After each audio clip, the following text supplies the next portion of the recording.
It's Schaeffer and Sliwa. John Schaeffer and San Diego's own Alan Sliwa. You're Schaeffer and Sliwa.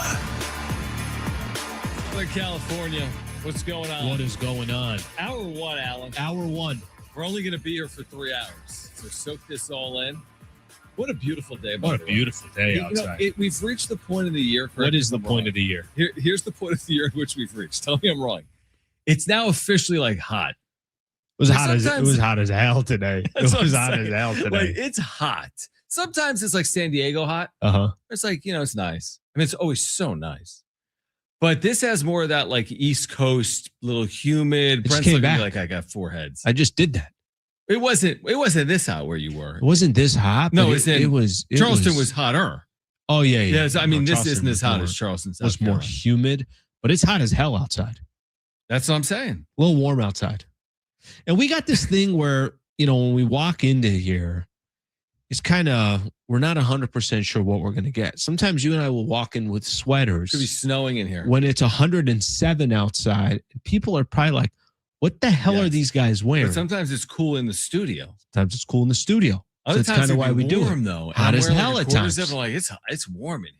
So we just, we don't really know what to expect. It's like the weather patterns in here. Let me ask you this. Okay. Because there's 2 types of people. I promise we'll get to sports at some point. We got plenty of time. Of time. And we're in one of the slowest stages that we can get to. We were but there's a lot to get to. There's a lot to get into. No, trust me. But I mean, some of the stuff, I'm like, do we use this or do we not? We're both looking at each other like, is this a topic? 100%. We're going to make it a topic. 100%. And there is updates on the Padres ownership situation that we will share with you. But are you one of these people that likes, this is a very serious conversation I'm about to have with you. Yep. Do you like warm summer nights? No. You don't like warm summer nights? It doesn't remind you of summertime? No, I like. You're cool with cool summer nights? Yeah, I'm okay with that. Absolutely. Okay. Yeah, I don't need. Here's the thing. I'd rather be cold than hot. I'd rather be cold than hot. All day. Oh no, absolutely. All day, I'd rather be cold than hot because it's a very easy fix.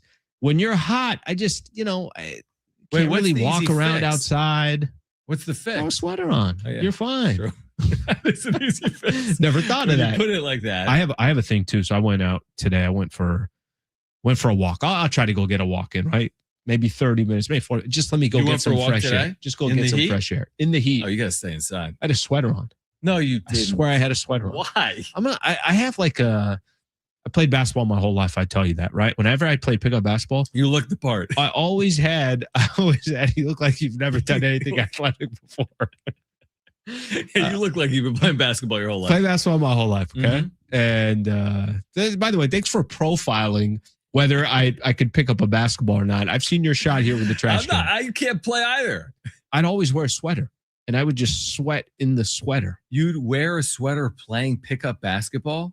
Yeah, just like a long sleeve, something like that. And the sweat would just hang in there. Were you typically still available to, like in the second or third round to be drafted in your pickup games? I have a feeling you weren't going first. Like, seriously, I hate to be rude. John, listen to me. They wouldn't even let you in the gym. Like, Correct. Let's not even have a conversation. I haven't played basketball since 88. They would let you broadcast the game from a TV. They wouldn't actually let you into the gym. No joke. In my youth career, like in the whatever, when we played soccer as kids or basketball or baseball, I don't recall ever scoring in basketball, ever. Age 7, 8, 9, 10. I played for 6 years. You got one bucket. Come on. No, you got a bucket. Dude, believe it or not. They probably did that thing where they told the defense, hey, get on the other side of the free throw line and let John get a bucket here real quick. They probably, you got a bucket. You got a bucket.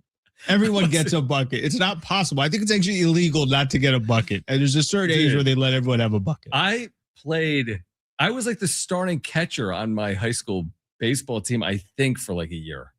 That's impressive. All you need to know about how bad Lower Merion was at baseball. Think about that.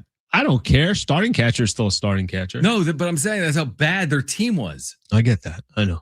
Anyway, did you play high school basketball? How did we get to that? I did play high school basketball. Just freshman, sophomore year. Junior year, it was I think it was over. The career was over. Did you play anyone of significance in your time in high school? As in, did anyone play for another San Diego regional high school that was no player?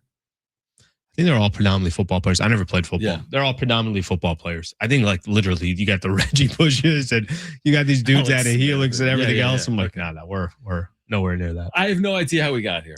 Yeah, but we're here. There is an update today from Kevin Acee in the UT. Quoting Rob Manfred is saying the Padres deal will get done. Talking about the ownership deal with Jose Feliciano and his wife, Kwanzaa Jones. Because there were questions, Alan, as to what's with the holdup, right? We learned about this maybe in March, and here we are in July. Rob Manfred today saying the deal will get done. Does that allow you to take a sigh of, like, a deep breath or a sigh of relief if you're a Padres fan right now? Was there any question as to whether that would play out or not? No, I think there's just more of kind of a nuisance of, like, what's going on here? Is the deal going to get done? I don't think anybody was questioning whether the deal was going to get done. I think it's easy when they create a timeline and it's not hitting that timeline. Wasn't there a moment where people thought the owners were going to make a decision, or not a decision, but they were going to vote on it in June? That's what I thought, yes. So this has been dragging along, and naturally you start thinking, well, something wrong? Did something happen? But I don't think Major League Baseball would allow this much information to go out and to be leaked and everything else if they didn't feel like, hey, this is stamped, it's cemented, but paperwork takes a long time. Finishing out the details takes a long time. But they did set from a timetable perspective, they set a timetable that wasn't, that couldn't be met. And now all of a sudden expectations were, well, this is going to happen. And how soon is it going to happen? Now you're looking at the trade deadline. Are they involved? Are they not involved? So they kind of created a little bit of a mess by giving a timetable earlier, when if they would have all along just said, it's going to get done in the summer months, September. Yeah. It's, this season won't have that much impact in new ownership. I think it would have been easier to swallow. But I do still wonder, and tell me if you do or not, we've asked Kevin about this. What impact is this having on the Padres at the trade deadline? The fact that you have an organization that hasn't fully turned over with this new ownership group, do they have every mechanism available to them that they would have if this deal was done 6 months ago or not? Or are we kind of waiting to, well, maybe it's the off season, they'll put their stamp on the team, or next trade deadline?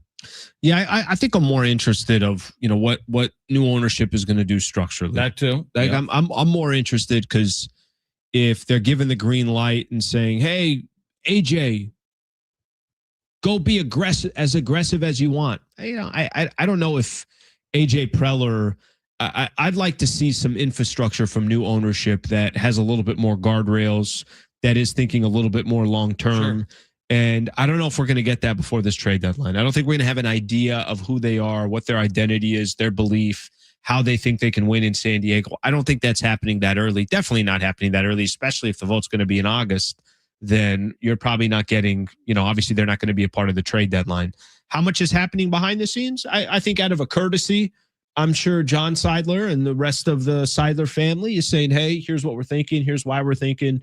You're good with this? Like, I think out of a courtesy, if it's almost like you're selling your home and the paperwork's still being done.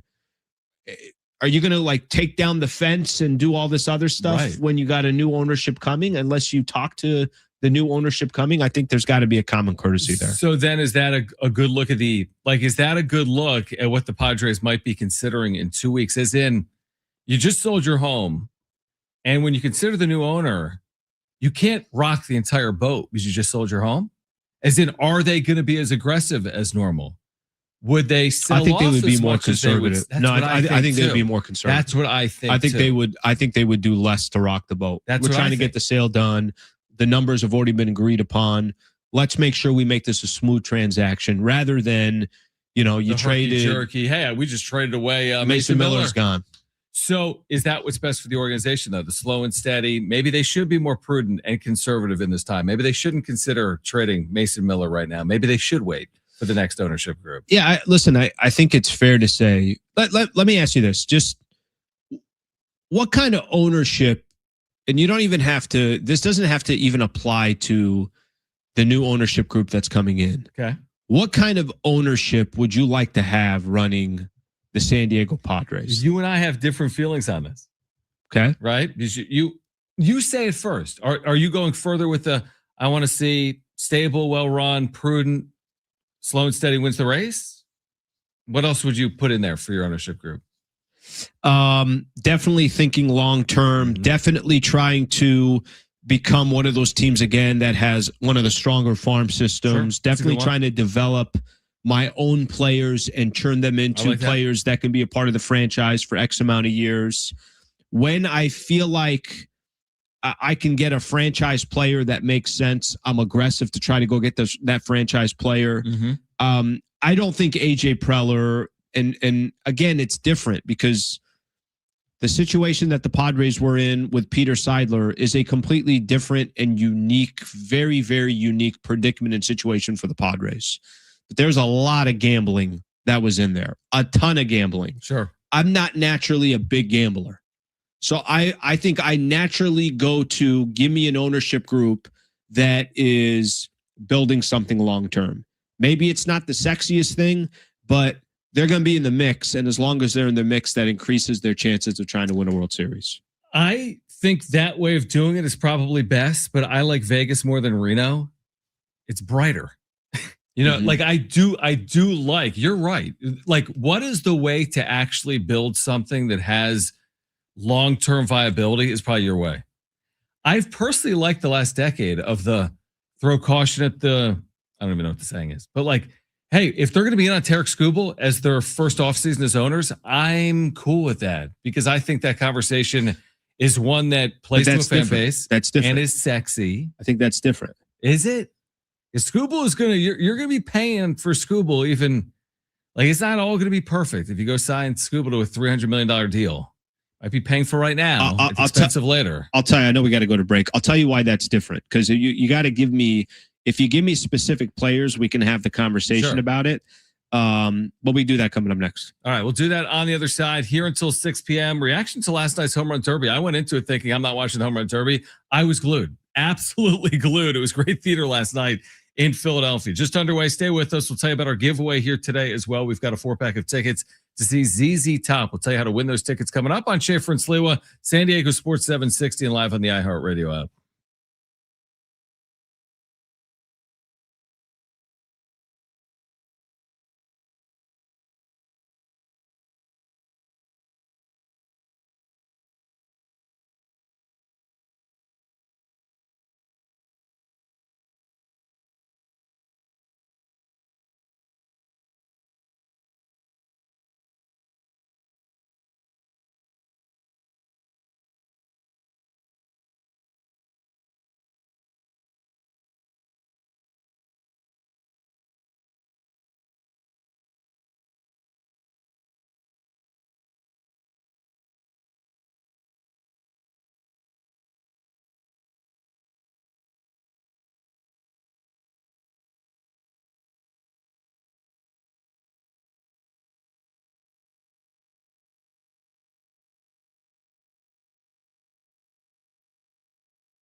All right, San Diego Sports 760 has 9 chances to win $1,000 every weekday with a bonus bucks giveaway. That's every hour, 9 a.m. through 5 p.m. Listen for the keyword, then enter it at sportssd.com. Your next chance to win $1,000 coming up after 4 p.m. on San Diego Sports 760. You like ZZ Top, right? Yes, Who doesn't sir. like ZZ Top? Seriously. We've got a 4-pack of tickets to see ZZ Top with Cheap Trick, North Island Credit Union Amphitheater on August 4th. Tickets and more information at Ticketmaster.com. If you want to go to see that show, just tell us why. On the Talkback mic. Open the Talkback mic on the iHeartRadio app. Search for San Diego Sports 760. Click that red microphone icon. Tell us why you want to see ZZ Top this summer, and you are entered to win. We'll announce the winner coming up later today. All right, so talking about this ownership, what direction will they lead this franchise into in the future once this is officially official, right? Jose Feliciano and Kwanzaa Jones. Are they going to be riverboat gamblers? Are they going to be the most conservative ownership group in modern baseball? We don't really know as of yet. It will play out, right? Sure. I like what you said. I like a well-run, stable, built from within baseball franchise. I think there's a lot of evidence in baseball history of that's how you win and win consistently. But I also haven't minded the way the Padres have been run over the last 5 or 6 years. Now, we haven't gotten the end result. Completely agree. Haven't really got all that close either. Fair. From a sheer, well, have they played for a World Series? No. Have they played for a lot of NLCSs? No, they played for one. So that's fair. But correct me if I'm wrong. Okay. I think 9 out of 10 Padres fans enjoyed the Peter Seidler era.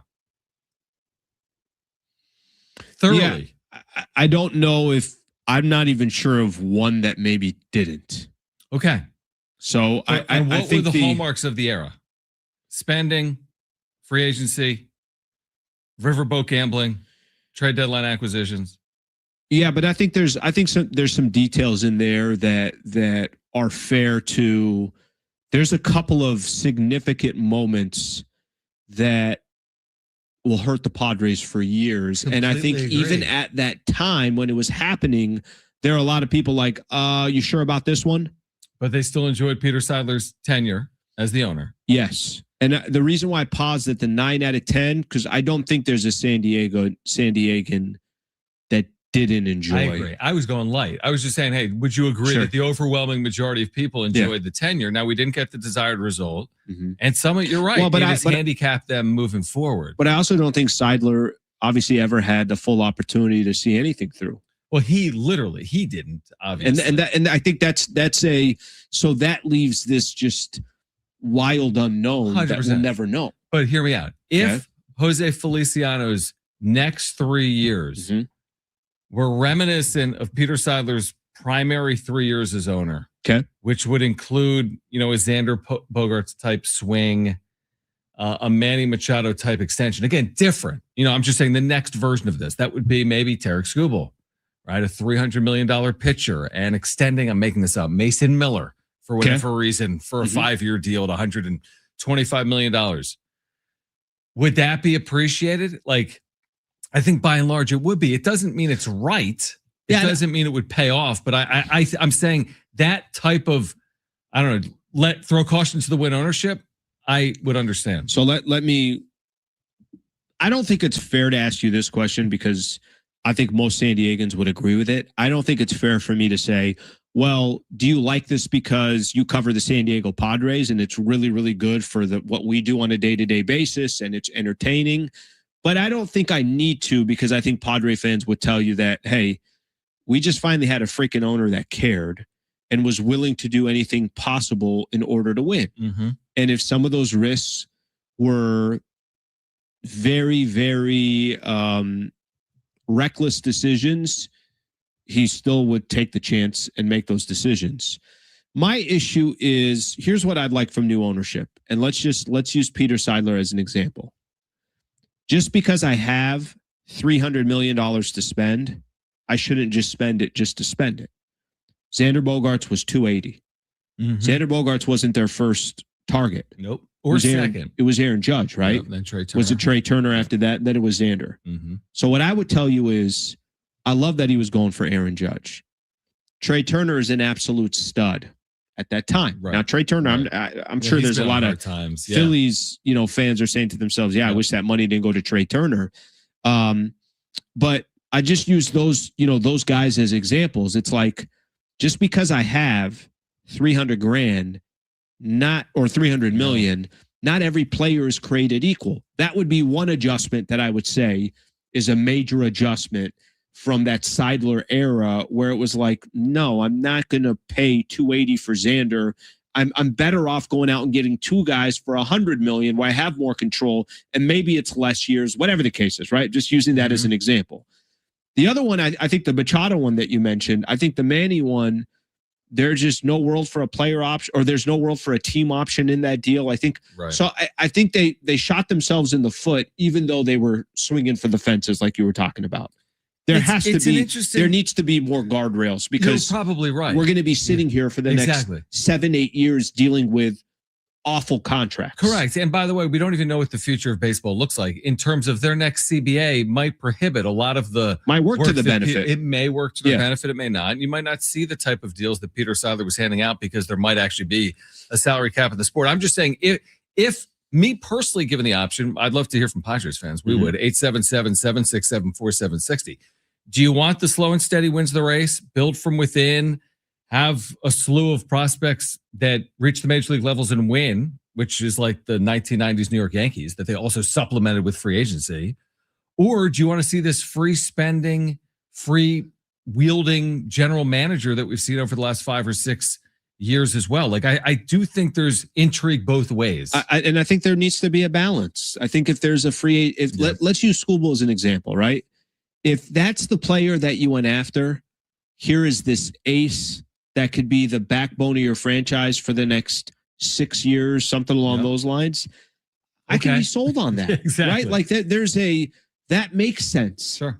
I can't be sold on, well, what's Machado going to be on his next contract? By the way, the Jackson Merrill, kind of a no-brainer.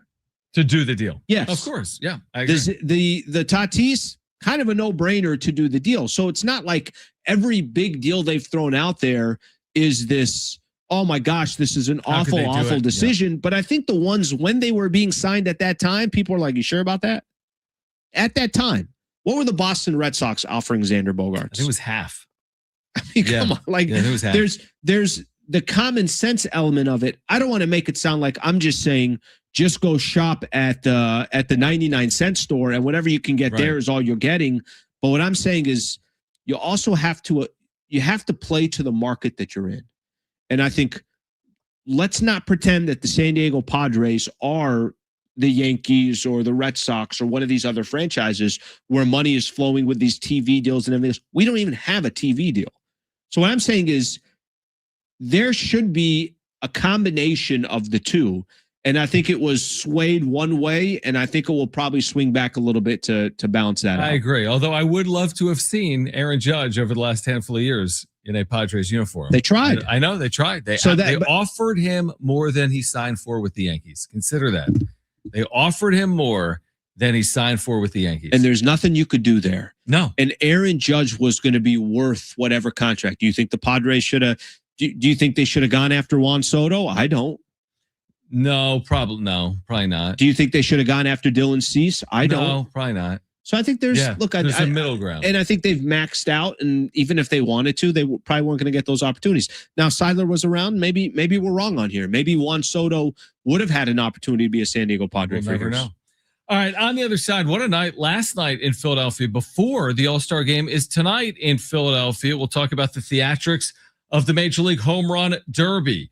Plus, again, we're giving away those tickets to see ZZ Top. If you want them, tell us why on the Talkback mic. Just open up the iHeartRadio app. This is Schaeffer and Sliwa, San Diego Sports 760, live on the iHeartRadio app.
This report is sponsored by the West Automotive Group.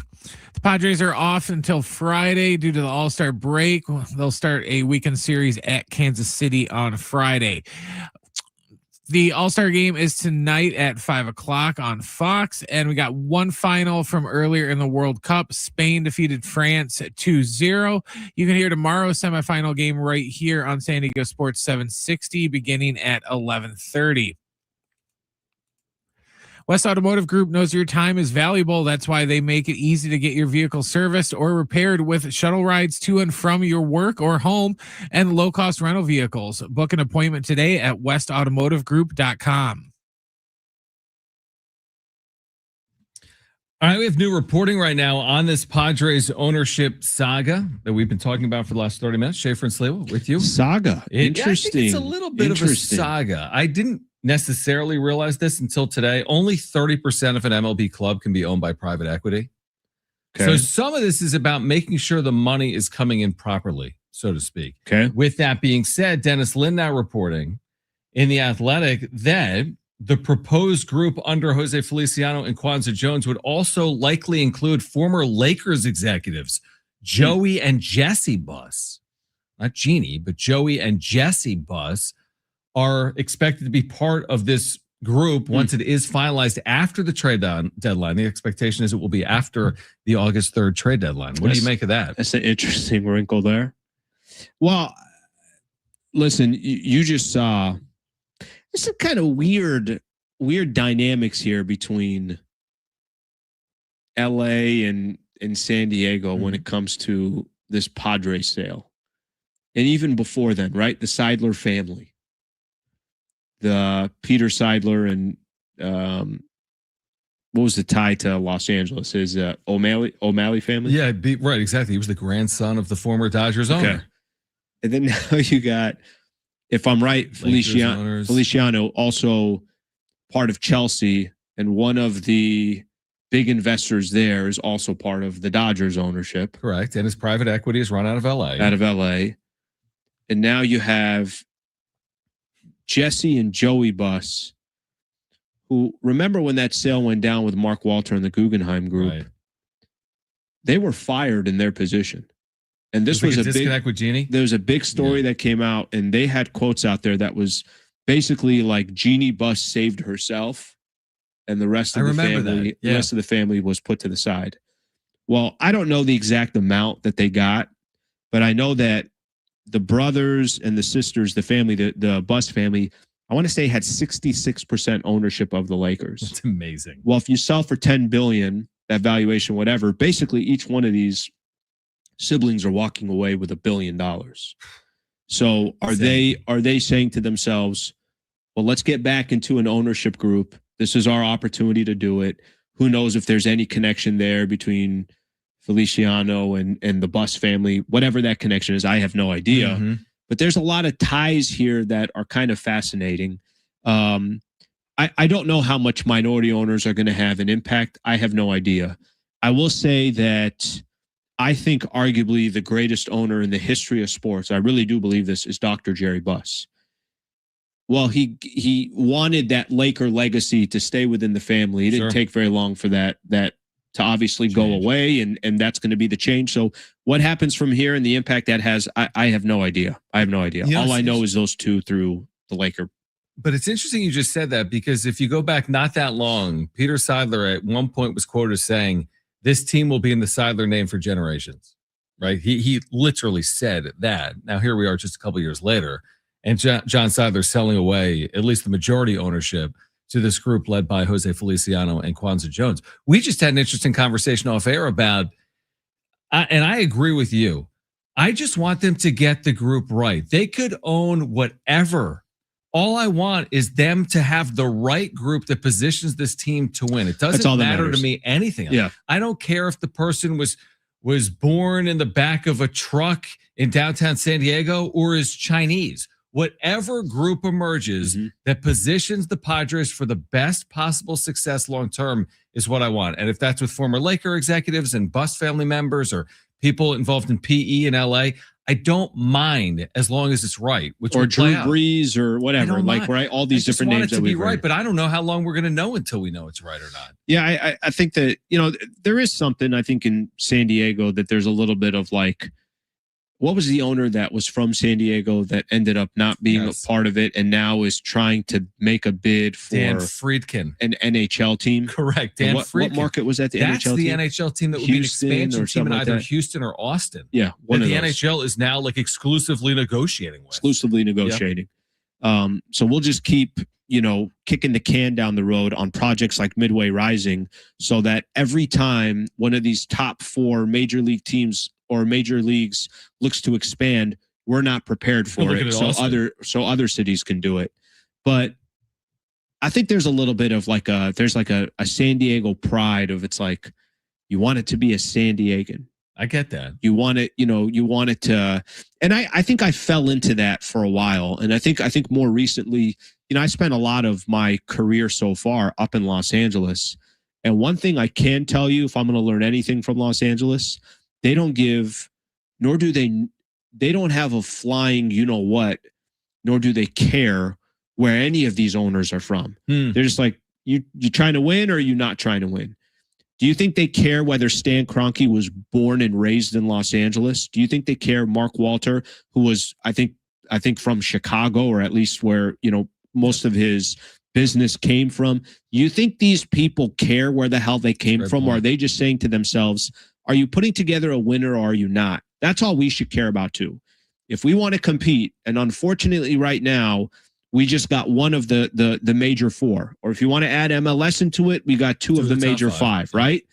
But all we should care about is, do these owners want to win? Siler was a perfect example of that. Yeah. Peter was a perfect example. O'Malley, like, grandchild. Here's a Dodger fan. Here's somebody that had no connection to San Diego, soaked it in, tried understanding it, saw how much the city kind of in pain of not just losing the Chargers, and where do they go from here? He's like, yeah, this is, I want to go all in. And probably, there was some heartstring being pulled of, I want to do it for this city, not I'm trying to win for a franchise that has 5 World Series or whatever, or 3 Super Bowls or whatever the case is. I mean, it will always, the one thing you can always say, that is the beauty of San Diego right now.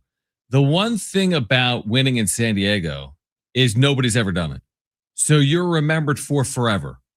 You're king. You're queen. An example that's the opposite of that is A-Rod's tenure in New York is remembered terribly. He was unbelievable in the 2009 postseason in which the Yankees won the World Series.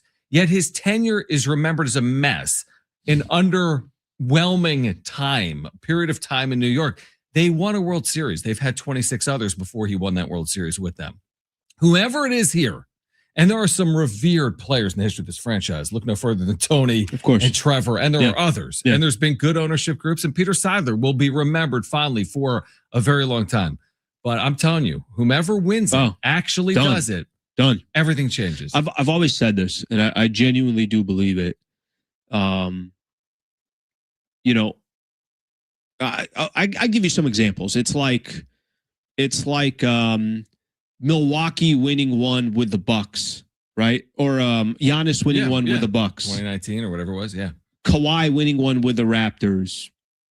Sort of an example. That is a good example. I'm just trying to think of like franchises out there. Jalen Brunson just winning one with the New York Knicks. They've been forever.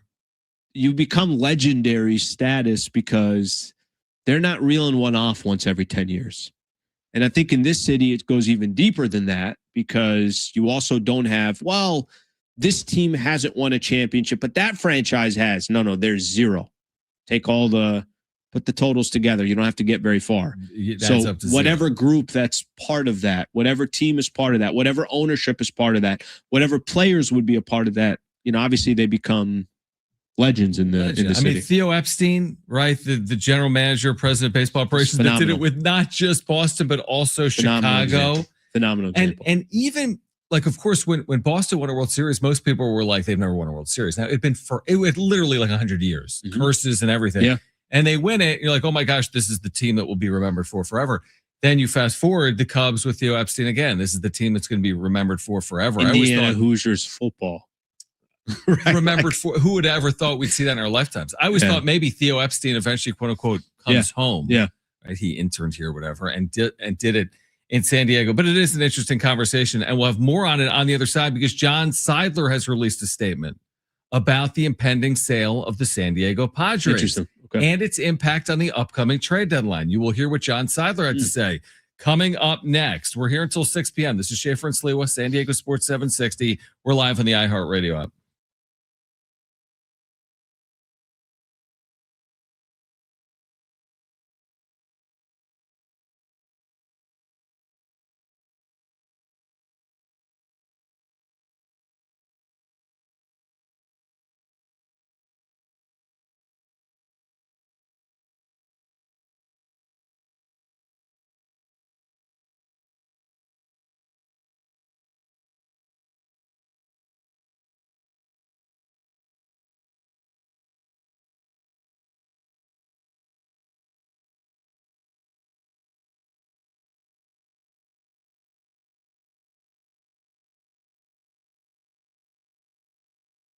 Hey guys, it is Schaeffer again for my friends at the all-new Jamul Casino Resort, the Players Place. This is the week to get out there with their World Cup watch parties going on, with the semifinals and the final coming up this weekend. You can catch every match on the big screen at Tony Gwynn Sports Pub during their World Cup watch parties. You can enjoy game day specials, great food, cold drinks, an electric atmosphere for every match. Grab your crew, experience all the action with Jamul. While you're there, enjoy the hotel and spa at Jamul Casino Resort, where you can experience elevated luxury with a refined hotel stay, rooftop relaxation, indulgent spa treatments, all the excitement of Jamul Casino Resort seamlessly brought together in one unforgettable destination. And now you can take your stay to the next level with exclusive hotel packages crafted for the ultimate escape. And make sure to check out all of their dining options, including Jamul 23, with their lobster buffet every day. Enjoy all-you-can-eat lobster every day, plus dozens of other delicious stations at the all-new Jamul Casino Resort, the Players Place.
Our iHeartRadio Music Festival is back. Live performances by the Goo Goo Dolls, Kenny Chesney, Lainey Wilson, Snoop Dogg, Weezer, and more. September 18th and 19th at T-Mobile Arena in Las Vegas. 2 nights, 1 stage. Now's your chance to buy tickets at AXS.com. Get them now before they sell out. All right, we have a quote, Alan. No, it's not. We have a quote, comma, Alan. It's not a quote from you. We have a quote from John Seidler. I have a quote. What's your quote? What did John Seidler say? This is what John Seidler had to say. Mm-hmm.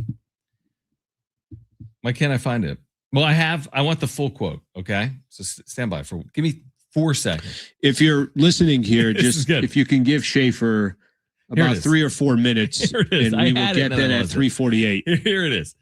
It will be business as usual at the trade deadline. Regardless of when the transaction closes, all decisions will be made in the best interest of the Padres. So something where he didn't really say anything. He said it'll be business as usual because everyone is speculating on this, Alan. Everyone wants to know, are the Padres going to be doing what's in the best interest of their organization with this sale not finalized? What if he's like, I'm going out with a bang, and he just leaves? That's his quote. There's nothing unexpected. I'm talking to you, the 26th, the clubhouse. I'm honestly, dude, because I thought last year was shocking. We talked about it when Leo DeVries went out the door. Year. By the way, how about Darren yesterday texting us when we left? There was a moment, he said August, maybe 24th, where he's like, yeah, Padres were in first place. We're like, what? Talking about Darren Smith, obviously. But, yeah, they and then they go, I mean, so many moves at the deadline, and you thought, holy Jesus, the Padres got a shot here. They got a real shot of even potentially winning the division, and just collapsed by the end of the season. But go back to what you were saying. No, but yeah, no, to your point, Darren texting us like, they were in first place August 24th last year, and then had no path to even being one of the top wildcard teams because of the way they played in September. But again, last year, you moved Leo DeVries, arguably not just the top position player in your organization, one of the top in all baseball, top three, somewhere around there. Top three position player. So, am I are we gonna see more of that? Or is it going to be like, oh, they added G-Man Choi. This is like the 2023 deadline where they didn't really know who they were. Oh, Rich Hill, 44-year-old starting pitcher. What's your gut tell you? Honestly, dude, my gut tells you they are going to make it could be splashy, but on the way out. Like the creativity of the additions, like a Mason Miller, we could see equal creativity when players leave. Like, are you serious? They moved Xander Bogaerts? That's what my gut tells me, not Xander specifically. But that I'm expecting something unexpected unless there's a wrench from this deal. That makes more sense. By the way, I think there is as much as he can say, John Seidler can say all day long, we're gonna make decisions that make the most sense for the franchise. And then I guarantee you, like I said, it would be irresponsible from current ownership who just sold to new ownership, and that dollar figure of what they're selling for, not to just say, hey, what are you thinking? What would you like us to do? Are you trying to take on more money? Do you want AJ Preller to do whatever the hell he thinks? Like, give us your parameters of what you're hoping for, because you are going to be taking this over. I'll give the house analogy again. It's like, do you want us to drain the water out of the pool and take down a fence and this concrete of this driveway, take it? Like, that would be pretty significant where new ownership or somebody's buying the house is like, what the hell are you guys doing to the house? I'm taking over the house. Leave the damn thing alone. I wouldn't be surprised at all that it's kind of a very mellow trade deadline. I can see that. By the way, also, part of that has to do with the team that we've watched for 90-something games. Mellow team. There's no reason to really be fully investing in them. Let's say the Padres were 10 games over 500. Why wouldn't new ownership then just say, hey, this is an area that we need to address. I'm all ears. What are you guys thinking of doing? You're in the mix. You're hanging with the Cubs and the Brewers and the this. They're not. But that's why I say, couldn't you see a scenario where they're able to move off parts that actually could benefit the future owners as well if you're freeing up capital? I'm not. If you told me they found a way to shed some salary based off how many bad contracts that they have, you'd be in favor of that. It would sound responsible. Yeah, exactly. But again, a lot of it, I go back to what we said yesterday when we did our first show together in 10 days because we were away last week. I go back to, this is all predicated on play, typically. Performance. We don't have all the math in. Now, we might, to your point, I agree with you. Like, are they going 4-5 in their next 9 games or 5-4? Or 6-4 or 4-6? Yes. I don't think they're going 1-8 or 8-1. But if they do go 1-8, I know the answer to the final exam. If they do go 8-1, I know the answer to the final exam. They will add. If they go 8-1, they will add. Trust me. If they go 1-8, trust me, they will subtract. They will. If they go 1-8, but I think that question is, I think those are the two extremes, and I think what will end up happening is right in the middle. And that's when it's like, what are you going to do? Annie was on last week, Annie Halbrin from the UT, and she said something I thought was so spot on. She's like, they're kind of in the worst position you can be in. Right. Because you don't know who you are. You're not good enough to get the clear answer. You're not bad enough to get the clear answer. In basketball, in the NBA, it's like the team that goes in as the 7th or the 8th seed in the Eastern Conference or the West. You're like, so not only are you not good enough to make any noise, but you also have zero shot of getting one of those lottery picks. It's like the worst spot to be in. No man's land. And it almost seems like that's kind of the Padres. They're in no man's land. It's not a good spot to be in. It's like, what do they say? Does it make sense? But does it kind of make sense of where they're sitting? It's the poker analogy of like, if you can't spot the sucker at the table, maybe it's you. Not only is it a bad spot, it's an awful spot in baseball. Like you said in basketball, I think you could argue it's worse in baseball because the Padres are trying to make the postseason. Do we all agree heading into their year? Yeah, this is different. You're right about that. These teams in basketball aren't. These teams, and here's the thing with baseball, some of these teams aren't also. I know. St. Louis could be like, hey, we're ahead of schedule. Pittsburgh could be ahead of schedule. Say, hey, Miami. we're ahead of schedule. So Miami, that's right. You're running circles around Miami in resources and investment, yet they are ahead of you in the standings with 60 games to play. It's different. You know, if you said Philadelphia, Chicago, okay, these teams are trying to win right now. That's a different conversation. That's a different chat. Mets, to your point, at least the Mets know who they are. Mm-hmm. They can say right now, hey, GM, do everything in your power to get out from underneath X, Y, and Z and put all your efforts into 2027. Padres can't even say that. I'll give the Padres this. What they can say is, of these teams fighting for that final wild card spot, they can make a case and sell themselves. Whether it happens or not, they can make a case and say, we're better than some of these teams in front of us. We can be the team that ends up in that, that 6th spot. I think they could convince themselves of that.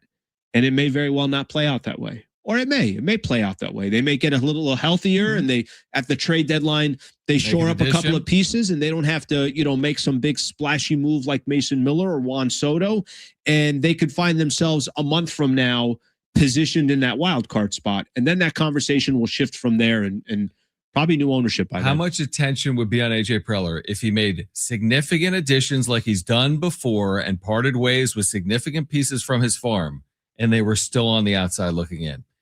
Ethan Salas, maybe not going that far, but 3 of the top 10 prospects in the organization leave. You add real major league pieces and you miss out on the postseason. Yeah, you know what it would say? It would just be such it's a sheer sign of desperation if that's the case. Like you are basically, I think if you are AJ Preller and you're making those seismic type of changes based off of what you've already seen so far this season, I'm asking the question of like, this ain't the guy. This is not the guy for the future because you're digging deeper and deeper in a hole. We obviously know what the finances look like for the San Diego Padres.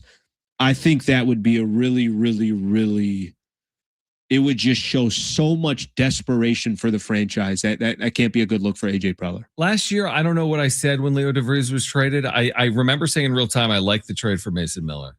But I was surprised that Leo DeVries left. I think this year, if Ethan Salas were traded away, you'd be more surprised. I'd be floored. Yeah. Because of what you said, because look at the position that they're sitting in.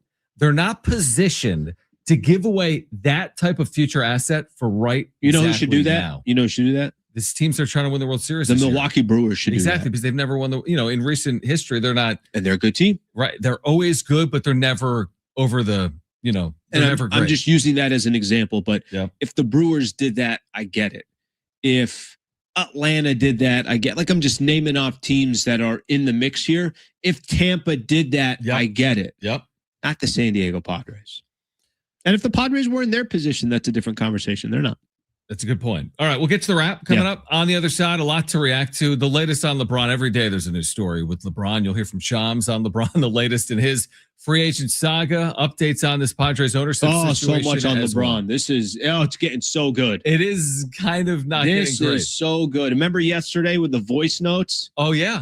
It was so exciting. I love covering the voice notes. Has he listened to all of the voice notes? Oh, man. We will provide an update on that. Plus, the MLB All-Star Game will get underway here tonight coming up as well. Stay with us, Hour 2, Schaeffer and Sliwa, San Diego Sports 760, live on the iHeartRadio app.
This report is sponsored by rockauto.com.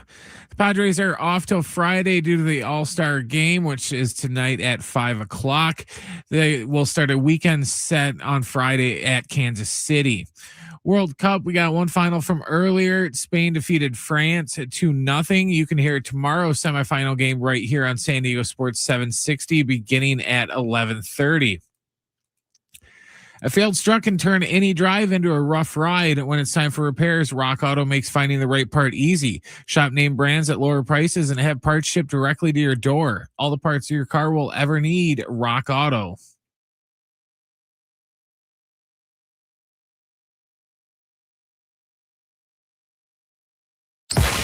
It's Schaeffer and Sliwa. Sean Schaeffer. San Diego's own Alan Sliwa. Your Schaeffer and Sliwa. Hi, San Diego, Southern California. What's going on? This is hour 2. We're back for hour 2, Alan. Schaeffer, yes, sir. Sliwa. Here until 6 p.m. We do have those ZZ Top tickets to give away. If you want them, tell us why. All you got to do, maybe you're listening right now on the app, or maybe you're not. Go to the iHeartRadio app, search for 760, click the red talkback mic. Just tell us why you want to see ZZ Top, and you're automatically entered to win a 4-pack of tickets for that show August 4th. We'll announce the winner coming up later in the show. All right, so the All-Star Game, when is this thing getting underway? Is this at 5 o'clock? 5 o'clock, okay, yeah. So we're an hour out from the All-Star Game, and we'll have updates for you on that. We've got the latest on LeBron's future as well, but right now, let's get to this. It's time for the wrap. Presented by Sombrero Mexican Food. Check out their website at sombreromex.com.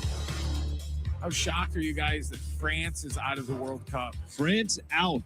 Just like that. I think we're all just assuming, at least I was. I'm like, all right, well, France is going to be in the finals. Does anybody really have a shot against them? Wasn't really paying any attention to Spain. I thought Argentina, England tomorrow was going to be a really fun matchup to watch. They got dominated. They got dominated today. They lose 2-0 to Spain. I didn't know this, but during the broadcast, which was on San Diego Sports 760, they were talking about Euro champion. It was Spain. They're the ones that beat France to win the European Championship. And they just beat them again. They've given up 1 goal this entire tournament. So I think there was just so much hype behind Mbappe, how much France was dominating all these other teams. I think the goal difference, I think it was like 16-2 or something like that. The total goals scored versus gave up for France. Pretty shocked that France is not in the finals. Yeah, I'm surprised as well. I'm trying to think of like a comp for me in like recent sports history. I think there was a Duke Final Four team with Cooper Flag 2 years ago. I'm like, it was a formality to me. They're playing for national championship. Houston beat them. And it was very unexpected. It's a 1 game, but right? that's what I was going to say. It's not. That's what makes it more interesting. Yeah, that's the thing with like. Well, that's why the NBA, there's no surprises. That's the thing. I remember when AI had the game of his life in LA against that Lakers team. Okay, they won hits that one shot, game. Hits that shot over Ty Lue, steps over Lakers him. Only lost that postseason In overtime, and it's the only loss that the Lakers had. One in the postseason. Amazing moment. Or I think they went 15-1. I think at that time it was still 3-4. Yeah. So the 15, not the 16. Mm-hmm. But if that was a win or go home, I mean, that moment's etched in the history of Philadelphia sports. It still kind of is, but not like what plays out in these win or go home moments. Now, Spain is a top 5 country in the world, and obviously they're as good as it gets out there, but France was just rolling, and all the conversation was in France. Rematch. I'm okay with this. I'm all right. Well, you're getting Spain, either Spain-England or Spain-Argentina come Sunday. France would have been funner because it was Mbappe. They shut out Mbappe. I know. Mbappe did nothing today. Next question. So, yeah, it is surprising, but next question. Who wins tonight's All-Star Game? Big game. I mean, listen, let me just explain exactly what happens in tonight's game. 3-2, NL, Mason Miller closes it out. Ooh. We all move on and get ready for the second half of the season, which is the only thing that matters now moving forward. You think Tatis homers? I don't, since it's not in the game. I don't think he homers today. Machado, that's a good one. That's a really, really good one. I think Machado goes along today. I like what you just said. Mason Miller closes it out. I'll give Mason Miller this. And you've made the point before watching the All-Star Game as a Padres fan, just don't mess up. If Mason Miller's only blown save this year is in the All-Star Game, I'm actually okay with it. If his only blown That's a save good all point. year is in the All-Star game, Gets that I'm out of the okay way. with it. Gets that out of the way. But I like what you said. Have him on the mound in the ninth for the National League winning in an NL city, so everyone's going to be rooting for the National League. Yeah. I'm with you. I'll say 3-2 NL as well. Yeah. With Mason Miller getting the save. Let Mason Miller go 6 outs tonight. Just kidding. That's right. How about 1 or 2 You outs? got to extend him. Extend him out. Get him in the 7th. Next question. Was the home run derby fun last night? It was amazing. All right, we were first off, we were demolishing it I was, yeah. leading into the home run derby, and then it had started, and then we're talking about, all right, well, this format's a little bit different. Who was it? Jeff Passan that put out there that this thing was going to be like He's like, this is gonna suck. this is going to suck, and You then saw he quotes with him. yeah, it's pretty smart. By the way, that's what you got to do if you're taking an L. The best thing you could do is not pretend like you took an L. Just Right. lean into it. With all that being said, yeah, that was kind of phenomenal. I mean, you're in Philadelphia. Everyone's going for Schwarber. Everybody's, rooting for him. At the same time, I love that they're just absolutely booing Jordan Walker. Right.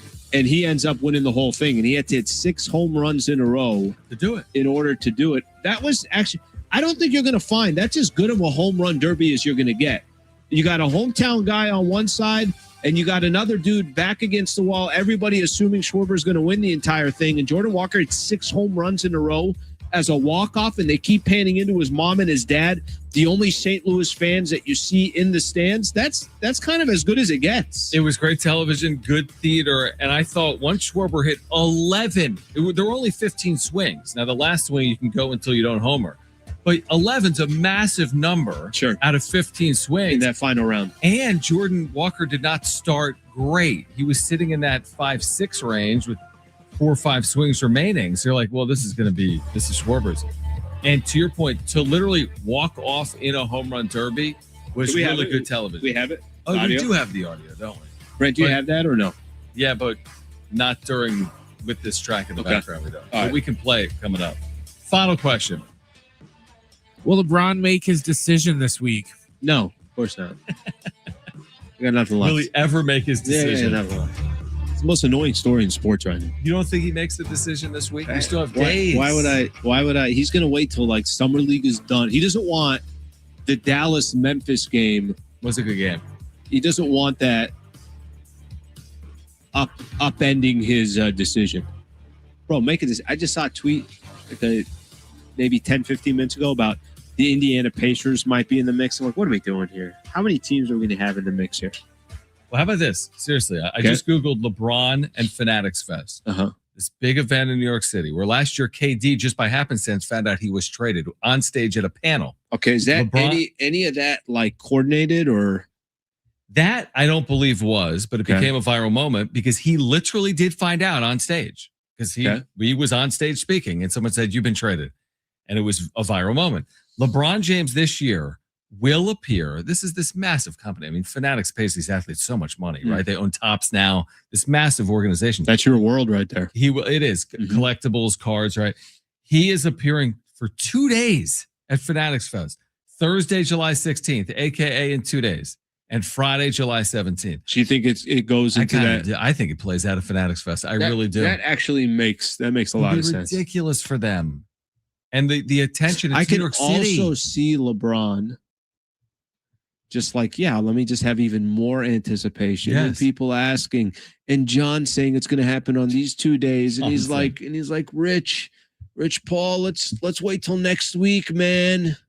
I think it happens. Let's get a little more attention. ESPN's been running specials. I think ESPN's running. It says developing story. Oh LeBron James like is a nothing free agent. has developed. Nothing's happened. I will say this for the LeBron James card market.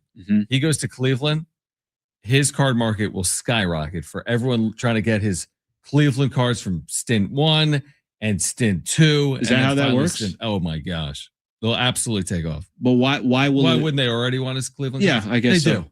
But this just further, because now Cleveland basketball fans have another reason to go fully all in on. Okay, let's say he went to Golden State. What would that do to the card market?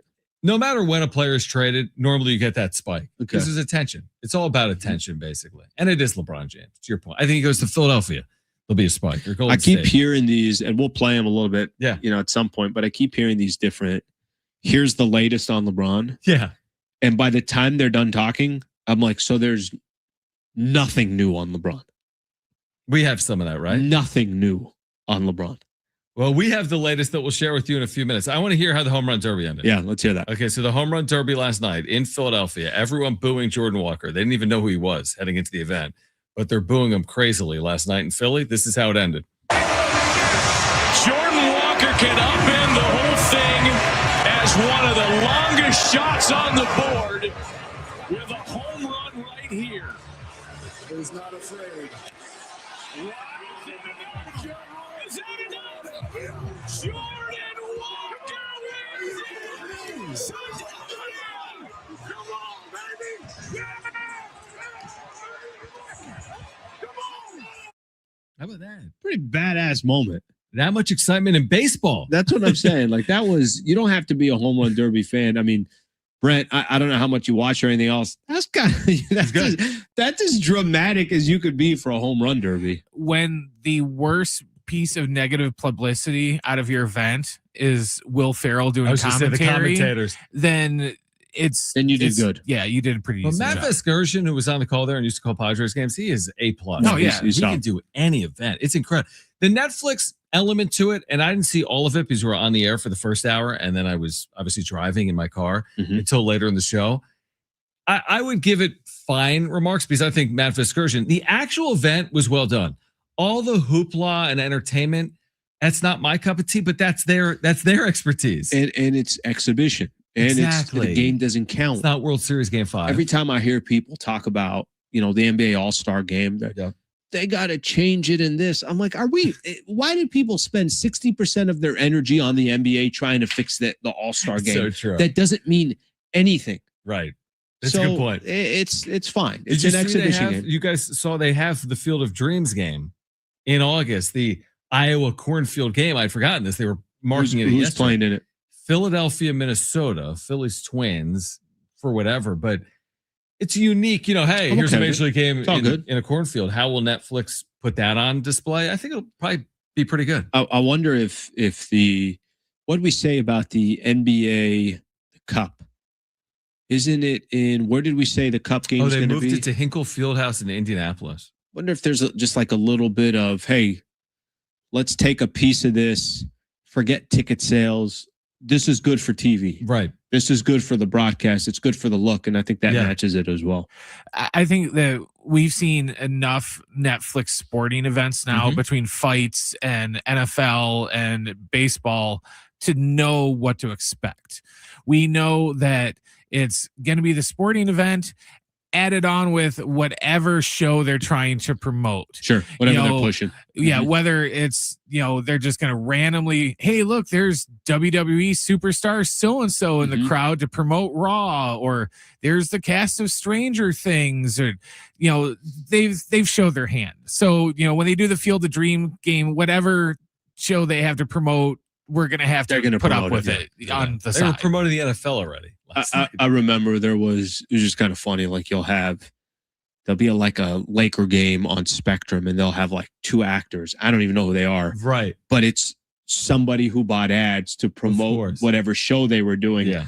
I don't even know what the hell you guys are talking about, but obviously these are all connected. And I thought for what it's worth, I thought that home run derby, it was good. That was Netflix got their money's worth. But it was still weird seeing Netflix there and not ESPN for the All-Star game. That one weird. takes a second to adjust. I got no problem with it. I'll take that all day long. All right. There are massive updates with LeBron James. So many. Huge. And we'll share them with you. We have our list of top 37 updates coming up next. You're going to hear you left him a voice memo. Latest on LeBron from Shams. On the other side, here until 6 p.m., giving away ZZ Top tickets as well today. Stay with us. Schaeffer and Sliwa, San Diego Sports 760, live on the iHeartRadio app.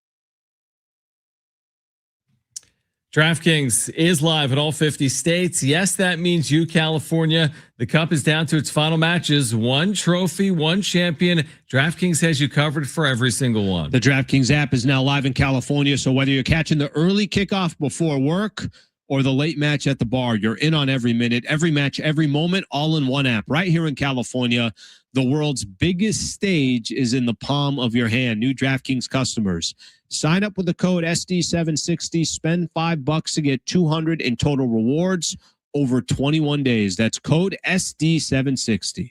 In partnership with DraftKings, the crown is yours. Event trading offered by DraftKings Predictions, a CFTC registered introducing broker. Trading involves risk of loss. Market availability varies. Eligibility restrictions apply.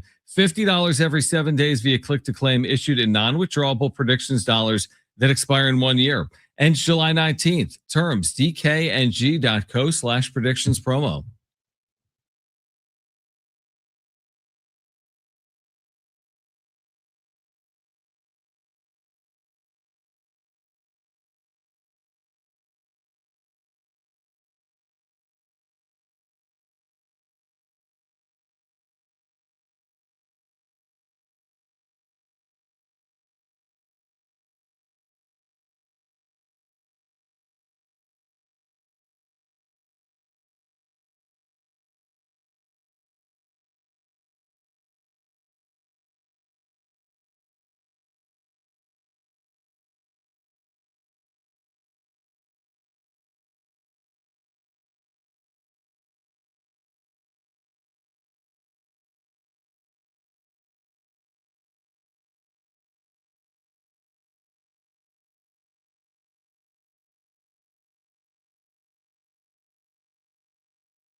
All right, San Diego Sports 760 is your home for live coverage of the 2026 FIFA World Cup. Get daily match updates from the opening match to the final coming up this Sunday, July 19th. Hear live play-by-play, the most anticipated games, 2026 World Cup coverage lives on San Diego Sports 760. Only 2 games left. Saturday as well. Got a the third place matchup coming. Are you a third place game guy? I don't watch it, but I don't really have much emotion. I lean towards, why do they do it? Money? Well, no, I know that part, but I'm saying that just why. Like no other sports saying. The reason would you watch it? I'm not a big fan of it because I don't like for a team that's had a good World Cup to go out with back-to-back losses. Because someone's going to go out with back-to-back losses. Mm-hmm. So like France loses today, they go to the third place game against Argentina, I'm making it up, England, and you lose again? Do they play like I can't even remember. They play their stars? Is Mbappe saying, hey, I'm all in on this? I would think no. Right? I would think that. How much are tickets for the third place game? To your point, can you get in for cheap? Like that's where is the third place game? I think it's in Miami, someone said. Yeah, I'm curious about that. Yeah, look that up. How much are the third place game? It's very odd to me. Yeah, it is odd. That's not a little odd. France first TBD from $1,500. You see that? From $1,500 for the third place game. I don't think I'm spending. Yeah, I don't think I'm spending $1,500 for that. Actually, I know I'm not spending $180 for that because I don't know if Mbappe's playing. Yeah, who's it exactly? What if it's France, Argentina in the third place Messi, game? no Mbappe. What if they're both playing? Sure, then maybe they want to like stats, World Cup goals. Mhm. They're both towards the top of the history of the event, right? The Golden Boot. Yeah. Oh, yeah, that's Yeah. right. Yeah. That plays a factor in that. All right, can we hear from Shams? Because we had an update yesterday on LeBron from Shams. Is there another update to the update? There's an update to the update. Update to the update. Yes. From Shams. Let's hear it. My reporting was Cleveland, Miami, and Golden State were the three leaders for him. And now that you're stateside, some things have changed. Some things are still the same. Those three teams are still in it. The Sixers have since acquired Jaylen Brown. That's right. Minnesota, we know, already got LaMelo Ball. They are also two of the teams that are involved. But my understanding is right now, as we speak, LeBron James has the information that's needed to make a decision. It's decision time right now for LeBron James. Team presidents, GMs, they're all talking to Rich Paul here again this week. They've made all their pitches. LeBron James has listened to multiple voice notes delivered to him by Rich Paul from other owners and presidents from teams that are trying to give him their best pitch. And the feel is that those 5 teams remain in the mix, but a focus on Cleveland, Miami, and Philadelphia. And he's made it clear he wants to be a part of a team where he has a chance to compete for a championship, a new team environment and culture he can be a part of. But the reason that this is taking so long and why he's able to take his time is this is not a money-driven decision. So you have teams that are offering him minimum deals, exceptions, some salary cap space as well. So he's able to take his time and sift through this decision. But this could be really any day, any week now. So the voice Any memo day, part, any week, that's literally any time. The voice memo part. Yes. Is it possible when it was sent, like Rich Paul may have accidentally deleted some of them? It happens with me. And then did he let the team know, hey, Minnesota, we need another one. Or is he just like, we we got one. it? And then is the guy like, it's the best one that I had. I don't know if I could recreate it. That one was so genuine. You know, sometimes some people on their phone, when you see the message, it says like read or seen, but you can also turn that off. Mm-hmm. Did the teams that send the voice memos get like some type of receipt that the voice memo was listened to, or did they just ask for the voice memo and then never listen to them? How could you possibly make a decision let me on ask a voice you a question. memo? Do you think a lot of people care right now where he ends up going? I do. I still think so too. I do. I think that there's still it will be a big storyline. Big story. And when next season starts and when training camp starts with whatever team that he's on, but I think there's some levels of like how big of a deal it would be. Like, I think the 2 biggest ones, there's a couple. Golden State might be the biggest one. Steph Curry? Just because of that. Yeah. But Philly would be big news too. Bigger than Cleveland? Cleveland. I think why it would be bigger in Philly is because nobody's ever seen it. Because Jaylen Brown is there. Because Embiid is there. Because Tyrese Maxey is there. I think for all of those reasons. You know what wouldn't be big? Indiana. Which he didn't mention, but you said there was a report that Indiana. Yeah, there was a report. I read something too. Dave McMenamin just put something out. What did he say? Trio of Philadelphia 76er stars, Tyrese Maxey, Joel Embiid, and Jaylen Brown remain in pursuit of LeBron James, sources tell ESPN, with Maxey leading the charge. Like he's the guy collecting the memos, or is he actually, how are they doing Interesting. I think what he's saying is like, hey, if you have a voice memo, send it to me. And then I'll forward it and to then LeBron. I'll send it directly to LeBron because we don't want different messages coming in. It's cleaner for LeBron to get it that way. Well, Maxey's a Rich Paul guy, so he can just send it right to him. Go right to. Whole thing is weird, Alan. Is it not? The thing is weird. What's weird about it, and this is what LeBron does. It's just such an annoying story that won't end. Is there anything else? You know when he made out the decision? I'll tell you when he made it. No, because everybody's waiting on this to finish.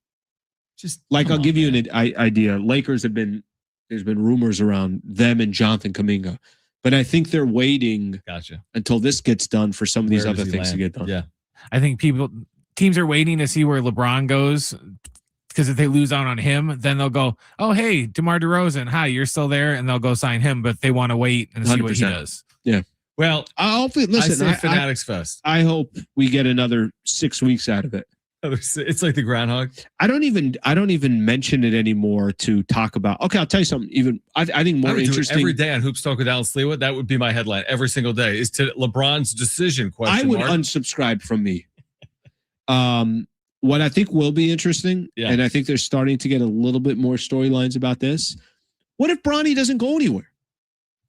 What if Bronny just stays in LA? With the Lakers, but LeBron ends up in Philadelphia? Ends up wherever and then he ends up. Lakers, Sixers, NBA Finals? No, that Bronny James is no longer connected with wherever his pops goes. If Bronny stays with LA, and you've covered the Lakers for a long time, and you've watched Bronny's short career. Can I tell you something weird? Does he have a chance to be in a rotation at some point? I don't mind it. Interesting. Like, I don't mind it. Can he be a deep reserve? Yeah, I think he can. He could be a deep reserve, right? I think he could be, far on the bench there. And we need somebody. Listen, he's still super young. Yeah. He has, he's not one of those types of players that's like, do you know who I am? Like, he's not. Like, he's actually has some tendencies that, or some traits that I kind of like. All right, more on that as it develops over the course of the upcoming. I think not more on that days today. And weeks. We're done today. It could be any day or week. It could be any week from now. Any week or any day from now. It'd be funny if they just waited until opening day. So there's like, where will LeBron show up? Tune in at 7. All right, on the other side. Look at every starting lineup. One of those starting lineups, LeBron's going to come out.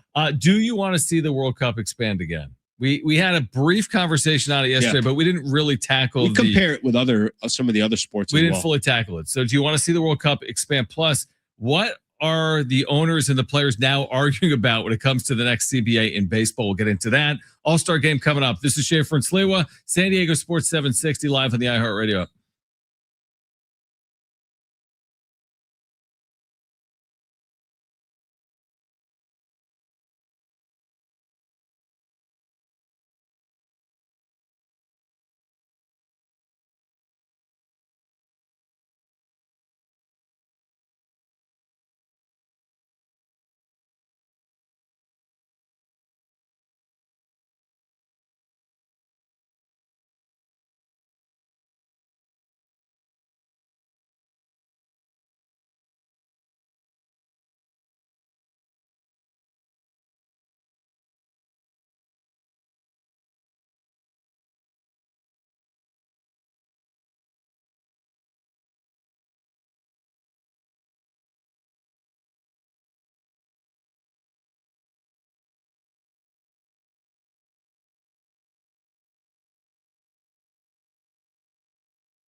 This report is sponsored by rockauto.com. The Padres are off due to the All-Star break. They'll get back at it Friday when they start a road series at Kansas City. We got one final from earlier today at the World Cup. Spain defeated France 2-0. You can hear tomorrow's semifinal game right here on San Diego Sports 760 at 11:30. And tonight is the Major League Baseball All-Star Game that will get underway here in about 30 minutes or so. A bent tie rod can quickly bring a drive to a halt. For those parts needed to get back on the road, visit rockauto.com. Find a wide selection of quality parts at reliable low prices delivered right to your door. All the parts your car will ever need, Rock Auto.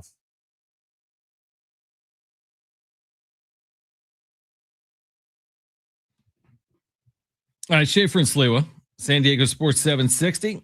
All-Star Game coming up in 30 minutes. The latest on the players, Alan, and the owners and the upcoming CBA. We'll get into that coming up later this hour. The World Cup, we've been watching, right? Most of the world has been watching. I think a lot of Americans have been watching. This thing has been a success, has it not? Going from 32 teams to 48? Yeah, I think it has. I know some people have their doubts. I loved the start of the World Cup. I was like, man, this is amazing. Everyone was in. Everyone was super excited. By the time we got to the third game of the group stage, like, move along. I'm like, let's keep this thing moving.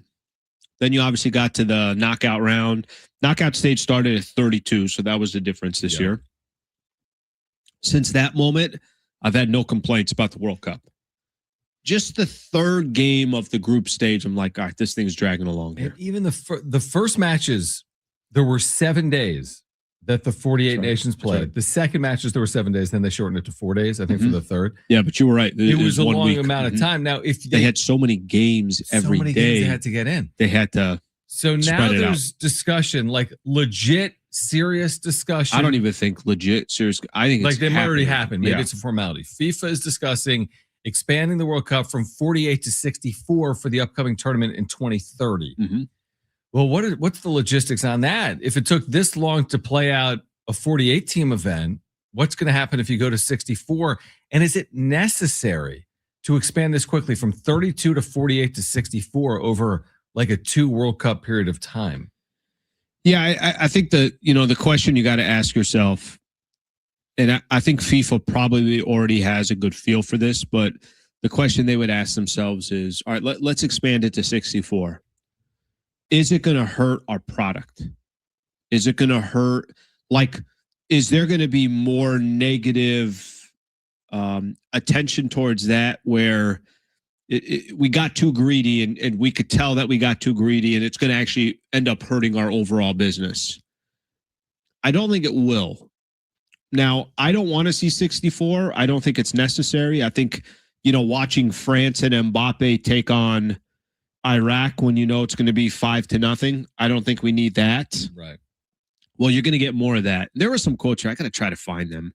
I'm trying to see here if I could find. I had it earlier, but there were some quotes from the FIFA president, basically saying, things along the lines of, which I want to see if I could just try. There are all issues that we'll be examining after the World Cup, he said. He said, when organizing World Cup, it's important to organize it for the whole world, not just Europe and South America, but effectively the entire world. Every nation should be allowed to dream of participating in the World Cup. You can see that the quality of the teams is extremely high, and it's getting higher and higher all over the world. If you don't give smaller countries a chance to participate in the World Cup, they'll lack the incentive to keep improving. Basically, what he's saying is, we want more money. We want more money. That's what I was. That's all he's saying. Like, honestly, like, I'm looking at the world rankings. Like, do we need Montenegro, Argentina? Do we need Guinea against? I'm just asking this question. Will we be filling 80,000 seat stadiums with $1,000 tickets for Guinea against Argentina? Maybe. Here's the problem. Here's the problem we have. So I think they're going to go to 64 no matter what. I think they're also seeing there's such a thirst and attention. Like, this World Cup does not help make the case for keep it at 48. You and I went to a game in Monterey. We did. Out of nowhere, and decided we were going to go see Japan, Tunisia. Did did that game to you feel like? Did it feel like a special event? Yeah, it did. It felt like a huge event. Felt like a huge event. Japan, and it was in Monterrey, Mexico for Japan, Tunisia. And Tunisia was awful, but it was still it felt like a Super Bowl to me. It was a phenomenal event. It was ridiculous. So I think from their perspective, they still think that this isn't an issue.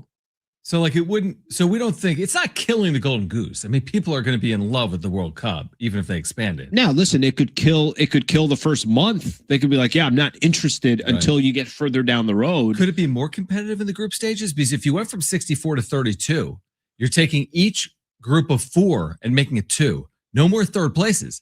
This time around, 8 of the 12 third places went in. Next time around, if my math is right, you just say, hey, we have 1 million groups of 4. Yep. Top 2 are in. That's it. That is it. Mm-hmm. Now, the teams 3 and 4 may not be very good. Sure. In some of these groups. Sure. You have 64 teams in. But does that make it more competitive in the group stage? I don't think we need it, but I think it's going to happen. And to be honest with you, once we're in the mix of it, it's going to be on in the background of my TV, and I'll probably have some of these games on, even if they're countries that don't deserve to be there. But everything he said was, it's like we're doing this for the smaller countries for sure, brother. For sure. You know what I would love That's why the hydration break, they were doing that for a reason. But let me use a hydration break as an example. That's not going away. That didn't kill the game. People were annoyed in the beginning. Yeah. I heard when we were at Japan, Tunisia, I heard the fans booing during the hydration break. Minute, yeah. And then like a couple of minutes went by, the game was back on. And people were like, all right. Everyone got like a soft pretzel and a beer. Yeah. Remember? People got up during it. Yeah. What I would love to see play out. I'm looking at the FIFA World Rankings. Do you know the worst team in the world? No, I don't. San Marino is the worst soccer nation in FIFA. Okay. But listen to this. What I would love to, the U.S. Virgin Islands and the British Virgin Islands both suck. U.S. VI is 208. British VI is 209.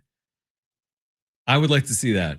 U.S. VI, British VI. All right, let me play out a scenario for you. As fascinating as that 208, 209 matchup There's only would 211 nations. But this is to me is let me. Do you think March Madness is screwing up by expanding it? We've had this conversation. I think they are. I don't think this is a good idea. I mean, I'm in favor of it from the. I'm not. I'm already like March Madness for me today feels different. So much different when I was younger. Do you think MLB baseball is screwing up by adding these extra wild card teams? No, I don't either. Okay. I think that was, of all the major sports out there, they were the one that needed it the most to add, to give more cities, right. This just, hey, we're in it, and it's September. Okay. Right. It's good for morale, and fans are at the games, and hey, we still got a shot, the whole thing. Do you think basketball screwed up with the playing tournament? Yes, I do. Definitively feel that way. Do you think basketball screwed up with the playing tournament? Yes. It just feels like everyone's in the playoffs. I think they're killing it with the playing tournament. Do you? The playing tournament? I think the actual wait. Yeah, the playing tournament. You're talking about the 7, 8, 9, 10, 11, 12 games. Here's the one thing that I do wish the NBA would do, because it's pathetic that you have that many teams obviously competing. I think there needs to be, if you're below 500, you're out, man. But why are we letting the 10th team have a chance to win an NBA title? Because they want to give 4 days off before the playoffs start, and they're just letting teams play in the middle of it. In general, though, your point is expansion normally has worked out for leagues. Are people really turning their back on the NCAA tournament because it's 76? Are people not going to be watching? I think there are a lot less people. And again, maybe I'm not the right person to ask. I think there's a lot less people interested in the March Madness today than they were 15 years ago. It's an interesting take. I think March Madness is the second biggest sporting spectacle in the U.S. to the Super Bowl. Like spectacle event, right? You know what's the next one to expand? What? Next one to expand. Let's say, yeah.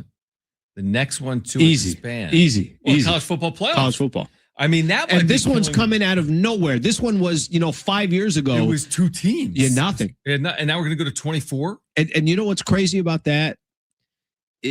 For me, and I'll still watch, most of these games, but it did take the allure away. There was an allure with college football, of course, that's starting to be diminished now. And what might be next? What might be next is they eliminate conference championships, because there's another playoff game. Yeah, like, do we need a conference championship if you're going to have 6 No, rounds I of don't think playoffs? you're not going. Literally, I don't think you're going to need one.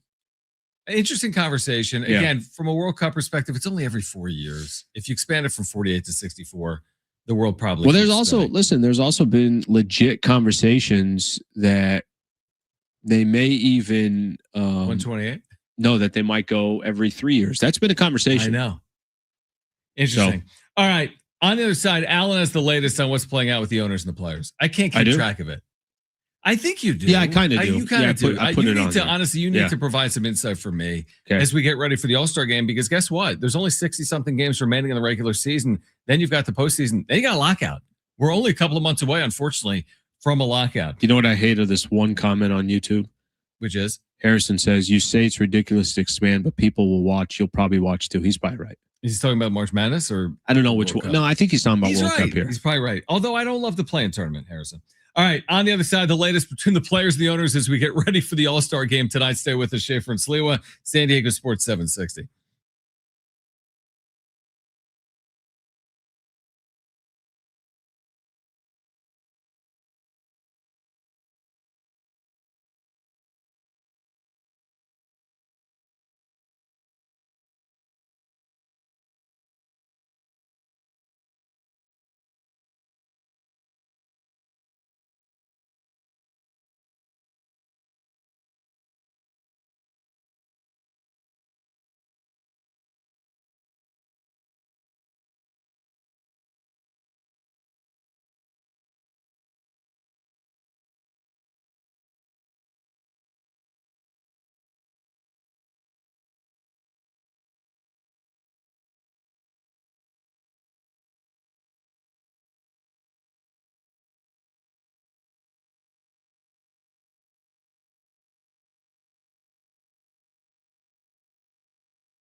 I remember when the All-Star Game was like, whoever wins is hosting the World Series. Like, whoa. Like it was, I love that. Remember that? It was a big deal. And then they got rid of it. A good idea. This time it counts. But then they just, in the heat of the night, got rid of that thing. That's such a shock. Wait, How did that get approved?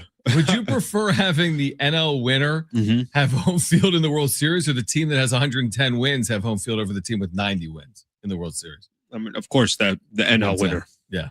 No, no, you wouldn't. So you hated that whoever wins it has home field? I never I'm like, how did this? No way this got like approved. it. No, but it's not even how do you like it. Yeah, who signed Is off one on of the this? dumbest ideas in the history of sports. Yeah, so some random twin has a base hit, and now the Yankees are hosting the World Series over the Dodgers. This is the thing I have an issue with. I go back to the exhibition stuff. Yeah. Why do we care so much about the exhibition stuff? Why are we putting so much of our energy Put towards? a lot into it, man. I mean, you know, the players, they just don't They care don't care. enough in the All-Star game on a Sunday at 2 p.m. in the afternoon where it's an Right. exhibition game that doesn't mean anything. And we don't care as much about the other 170. Why is it Nikola Jokic locking down on the defensive side? Oh, maybe because it's an all-star freaking game. I didn't love the three teams. Where Kevin Hart was on the floor the night before, you know, I still playing in a don't get celebrity the game. three-team All-Star Game thing in the NBA. That's for another day. I didn't mind that. You didn't see? I didn't Yeah. watch. I just didn't. And Wemby did something that was very unique in that He all-star tried game. winning, didn't He he? tried. And Anthony Edwards was like, well, if Why he's don't you going to try, I'm Yeah, going to try. Exactly. Anyway, they got rid of that. Yeah. The team that wins the All-Star Game hosts, the World Series, home field advantage. All right, Alan, what do you want to share? And I need to be informed, and then I need to offer my 2 cents because I don't even know what's playing out. Owners, players heading towards a lockout, literally months away, 3 months away. Where are these two sides and what's playing out right So now? I guess apparently MLB launched this Love the Field ads to convince fans that a salary cap is needed for competitive balance. So they have an ad campaign around that. that's going there, I like that. which by the way, I don't hate. I think that's Smart. And I already think they have. Jeff Passan said something. This was like a month ago that I'm like, hey, you know what? Maybe a salary cap. Maybe this thing's got a real shot. Passan said that, look, owners have the fans on their side. Don't trust either side, okay? Mm-hmm. The owners don't really truly care about competitive balance. Some of them might. But what they really want is, we only have to give this guy a 5-year deal or a 6-year deal. Not a 13. Yeah, sign us up for that. And we're capped in spending. And we're capped in spending. Yeah. So we have some control of Sign our us up books. for that. Yeah. Now, it's also smart for Major League Baseball to say, well, we're going to have a floor as well.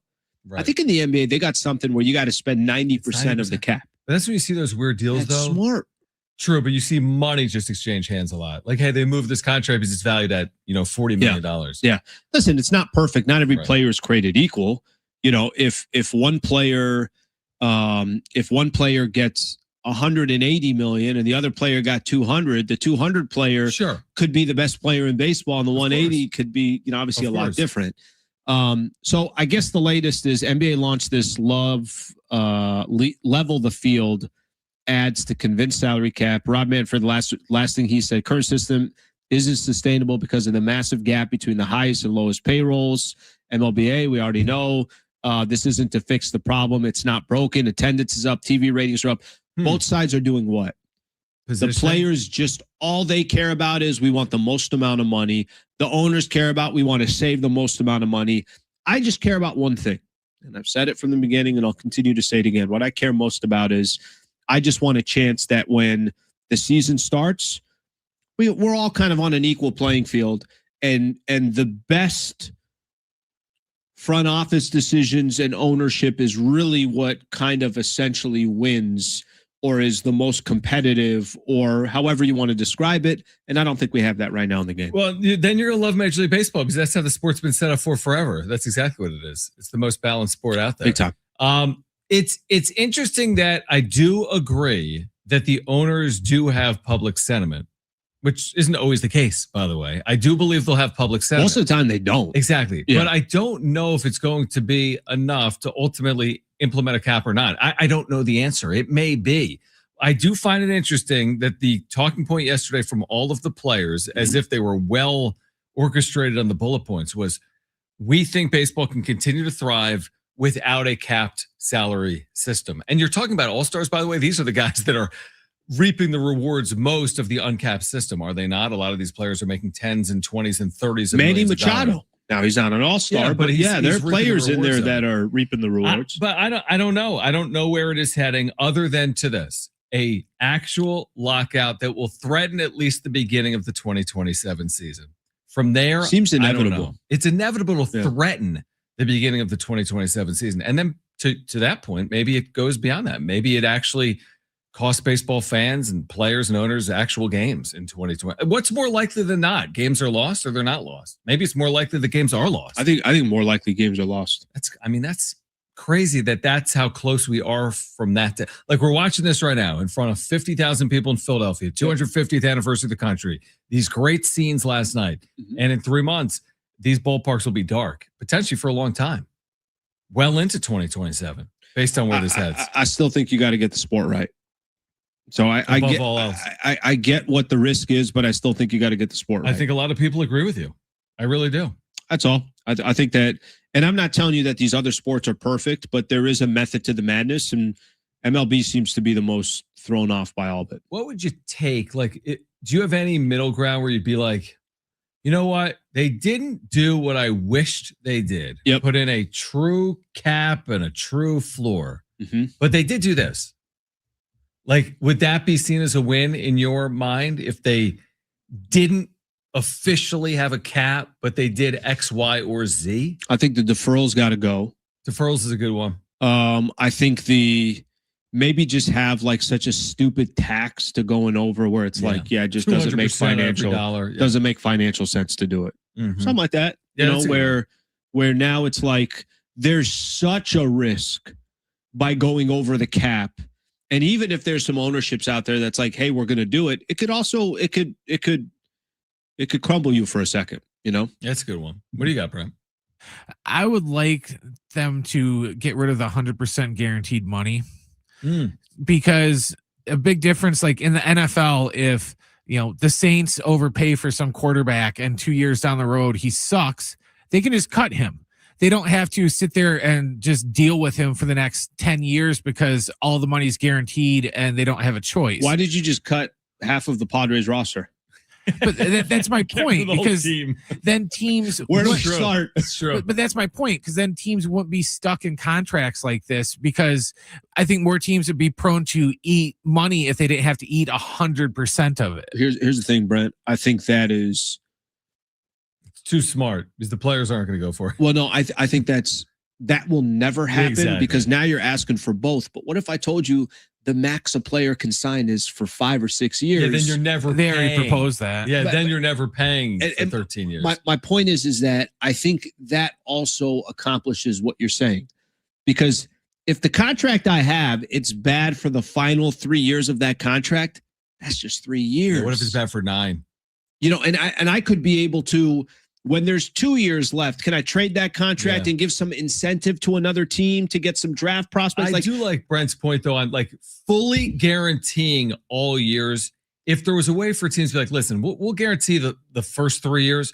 Year 4 is 90% guaranteed based on performance. Year 5 is 80%. I know it's never going to happen. But in the NFL, it is a fair point. I mean, guys get hurt and they walk away from deals. I don't think the NFL contracts, to be honest with you, are fair for the players. I don't think so either. So I don't know if I need to follow that model, especially in the NFL, because it's such a brutal sport. Yeah. What's your max? I think the average shelf life in the NFL is 3 to 4 years, something along those lines. Baseball, these guys hurt their arm. I mean, specifically pitchers. I mean, the shelf life on a pitcher, the run rate on relievers, guys don't spend 10 years in the major leagues on average. So you have to guarantee the deals. Or you could even be Walker Buehler. Yeah. Who was incredible for so long. He hasn't made it. And then when it was time to get paid, he never got paid. Right. He's never had that hundreds of millions. He never got paid. Contract. You're right. All right. The latest on the Padres ownership saga as the All-Star Game. His resume is incredible. It's ridiculous. As the All-Star Game is about to get underway in Philadelphia between the NL and the AL. We're here until 6 p.m. We'll give away ZZ top tickets in the 5 o'clock hour. Stay with us on Schaeffer and Sliwa, San Diego Sports 760. We're live on the iHeartRadio app.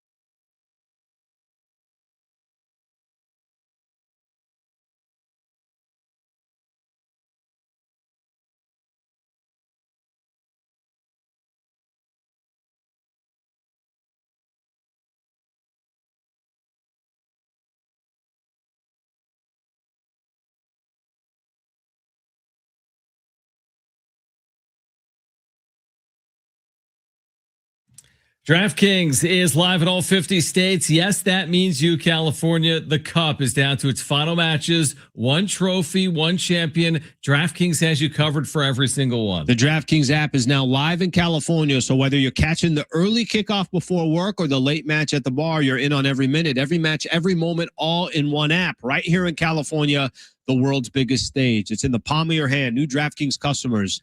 Sign up with the code SD760. Spend $5 to get $200 in total rewards over 21 days.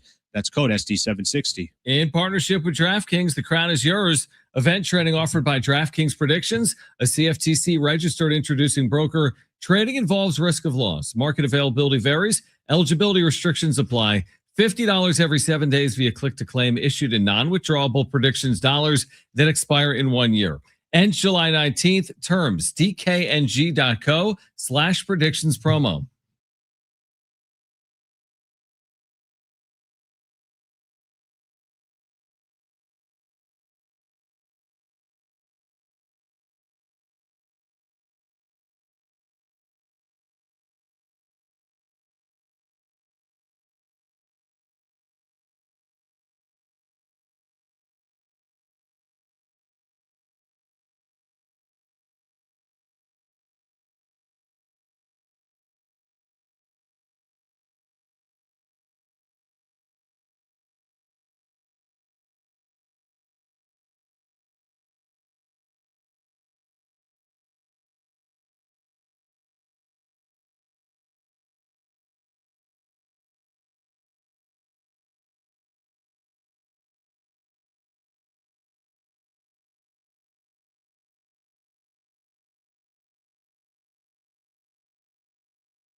This report is sponsored by Dell Technologies. The Padres are off until Friday when they start a weekend set in Kansas City due to the All-Star Game, which is about to get underway. They're doing starting player intros right now in Philadelphia as we speak. We have one final from earlier in the World Cup. Spain defeated France 2-0. You can hear tomorrow's semifinal game right here on San Diego Sports 760 beginning at 11:30. Back to school starts now. Get long-lasting battery life on the Dell XPS laptop powered by the Series 3 Intel Core, so you can work from anywhere. Now from $699 with exclusive student pricing from $599. Find PCs built for you at Dell.com/deals.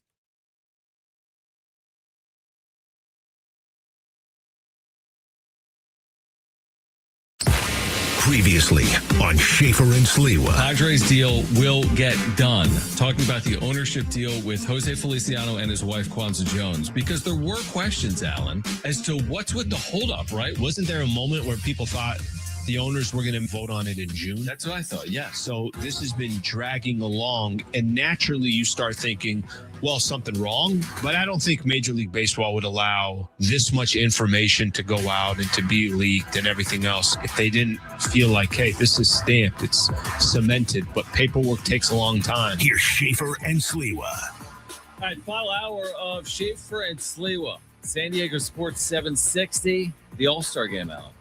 About to get underway in Philadelphia. Will we see a Padre tonight, by the way? No guarantee that Mason Miller will appear. Oh, yeah. You got to get Mason Miller in the game. Got to. First time the Padres have had just one All-Star since 2019. That's not a good sign. That's not a good sign. 2019 was not a great year. Especially if you got finances that are going towards certain players, kind of expecting them to be in the All-Star game. Good point. Yeah. So I agree with you. We will see Mason Miller tonight. Yeah, I think we'll see. And he's also just like too big of a name not to use him. He is among the bigger names in the sport. 100%. I would say he's a top 20 name, I would say, in the sport. So anyway, All-Star Game about to get underway. Mason Miller introduced just moments ago. From the San Diego Padres, pitcher Mason Miller. From the San Francisco Giants. That was amazing. I did that as if I was at the game. Yes. Yeah. Have you been to an All-Star Game? You have. You've been to 2016 in San Diego? Home Run Derby. I didn't go to the actual game. I went to the Home Run Derby too. You went to the Home Run Derby. Mm-hmm. The winner of the 2016 Home Run Derby was not Will Myers. No idea. No, he did horrible. I remember that. I thought he hit 10 home runs. But like Maybe place wise, I I was in also too. I was in the Western Metal Supply Building too. Oh, so you had like the right seats. Right seats. How many balls did you catch? 7. 7 home Got runs. 7 home And run you don't balls. know who won? No idea. Who won? Who won that year? No idea. But what the hell are you Brent, asking look the at question for? You were there. I assumed you'd answer it properly. Like, did you go? It's like go to the NBA Finals. I'm not sure. So Lakers, Pistons. I'm not sure. wait. Let me get this straight here. I'm The equating equivalent of the Home Run Derby in 2016 is the NBA Finals. Okay, good point. But I will tell you this: if I went to a slam dunk contest, I should know who was dunking. Who was in the slam dunk contest? I don't remember. I would think. Who won, Brent? DeCarlo. Oh, Giancarlo Stanton won the Yes. 2016 Home Run When Derby? he was still a Sounds right. Marlin. That sounds right. When he was a Marlin. But you've never, have either of you been to a game? All-Star game No. I haven't been to. No. I went to name the year it was last at PNC Park in Pittsburgh. 2007, 2008, 2009. So boring. 2-1 It was final. awful. Oh, 2-hour game before the pitch clock. The pitching was incredible. I spent a couple $100, which at the time was a good amount of money. It was very boring. But I don't hate that. Like it was I a cool think that's kind of cool. experience. I just wanted to. Trying to think do off it. the top of my head. I'm sure there was, but when Qualcomm was around, if you told me I was in my teens or my early 20s, I'd have gone to an All-Star game. Of course, That'd be fun. absolutely. All right, so the latest with the Padres sale is Rob Manfred today, part of All-Star Media Festivity, said the deal will get done. So the deal with Jose Feliciano, the deal with his wife Kwanzaa Jones, we're getting reporting from The Athletic that some of the family members of the Buss family tied to the Lakers for all those years also Joey and Jesse Buss. Also Two of the are younger likely kids. to be involved in this deal as well. But if anyone thought the deal may not get done or it's going to drag out for forever, it sounds like the deal will get done. Now, you and I never came on the air over the last 3 months and spent an hour like, hey, this deal's not getting done. But there were questions about the timeline, I would say. They set up a timeline. They set themselves up for failure. I think there was some early initial thoughts that this thing's going to be wrapped up in June. At least that's how some of the reports were. And I'm sure if the reports were there, then they were being told something from some type of group or some type of insider. So I think once you got to June and you're like, all right, well, the deal's not done. Now you flip the calendar to July. Hey, the deal's still not done. And now is kind of your opportunity where you got the commissioner and you got everybody talking for the All-Star game, and you can ask certain questions that now we're kind of getting a little bit more information on it. Obviously, it was addressed. I don't think it matters other than the trade deadline stuff, right? Like I think for me, maybe I would be a little bit more nervous if the Padres were 10, 12 games over 500. They're one of the teams legitimately in the hunt. I think the fact that they've gone 46-46, and I've kind of said this probably more consistently. I don't like to say it, but how much am I really investing in this team?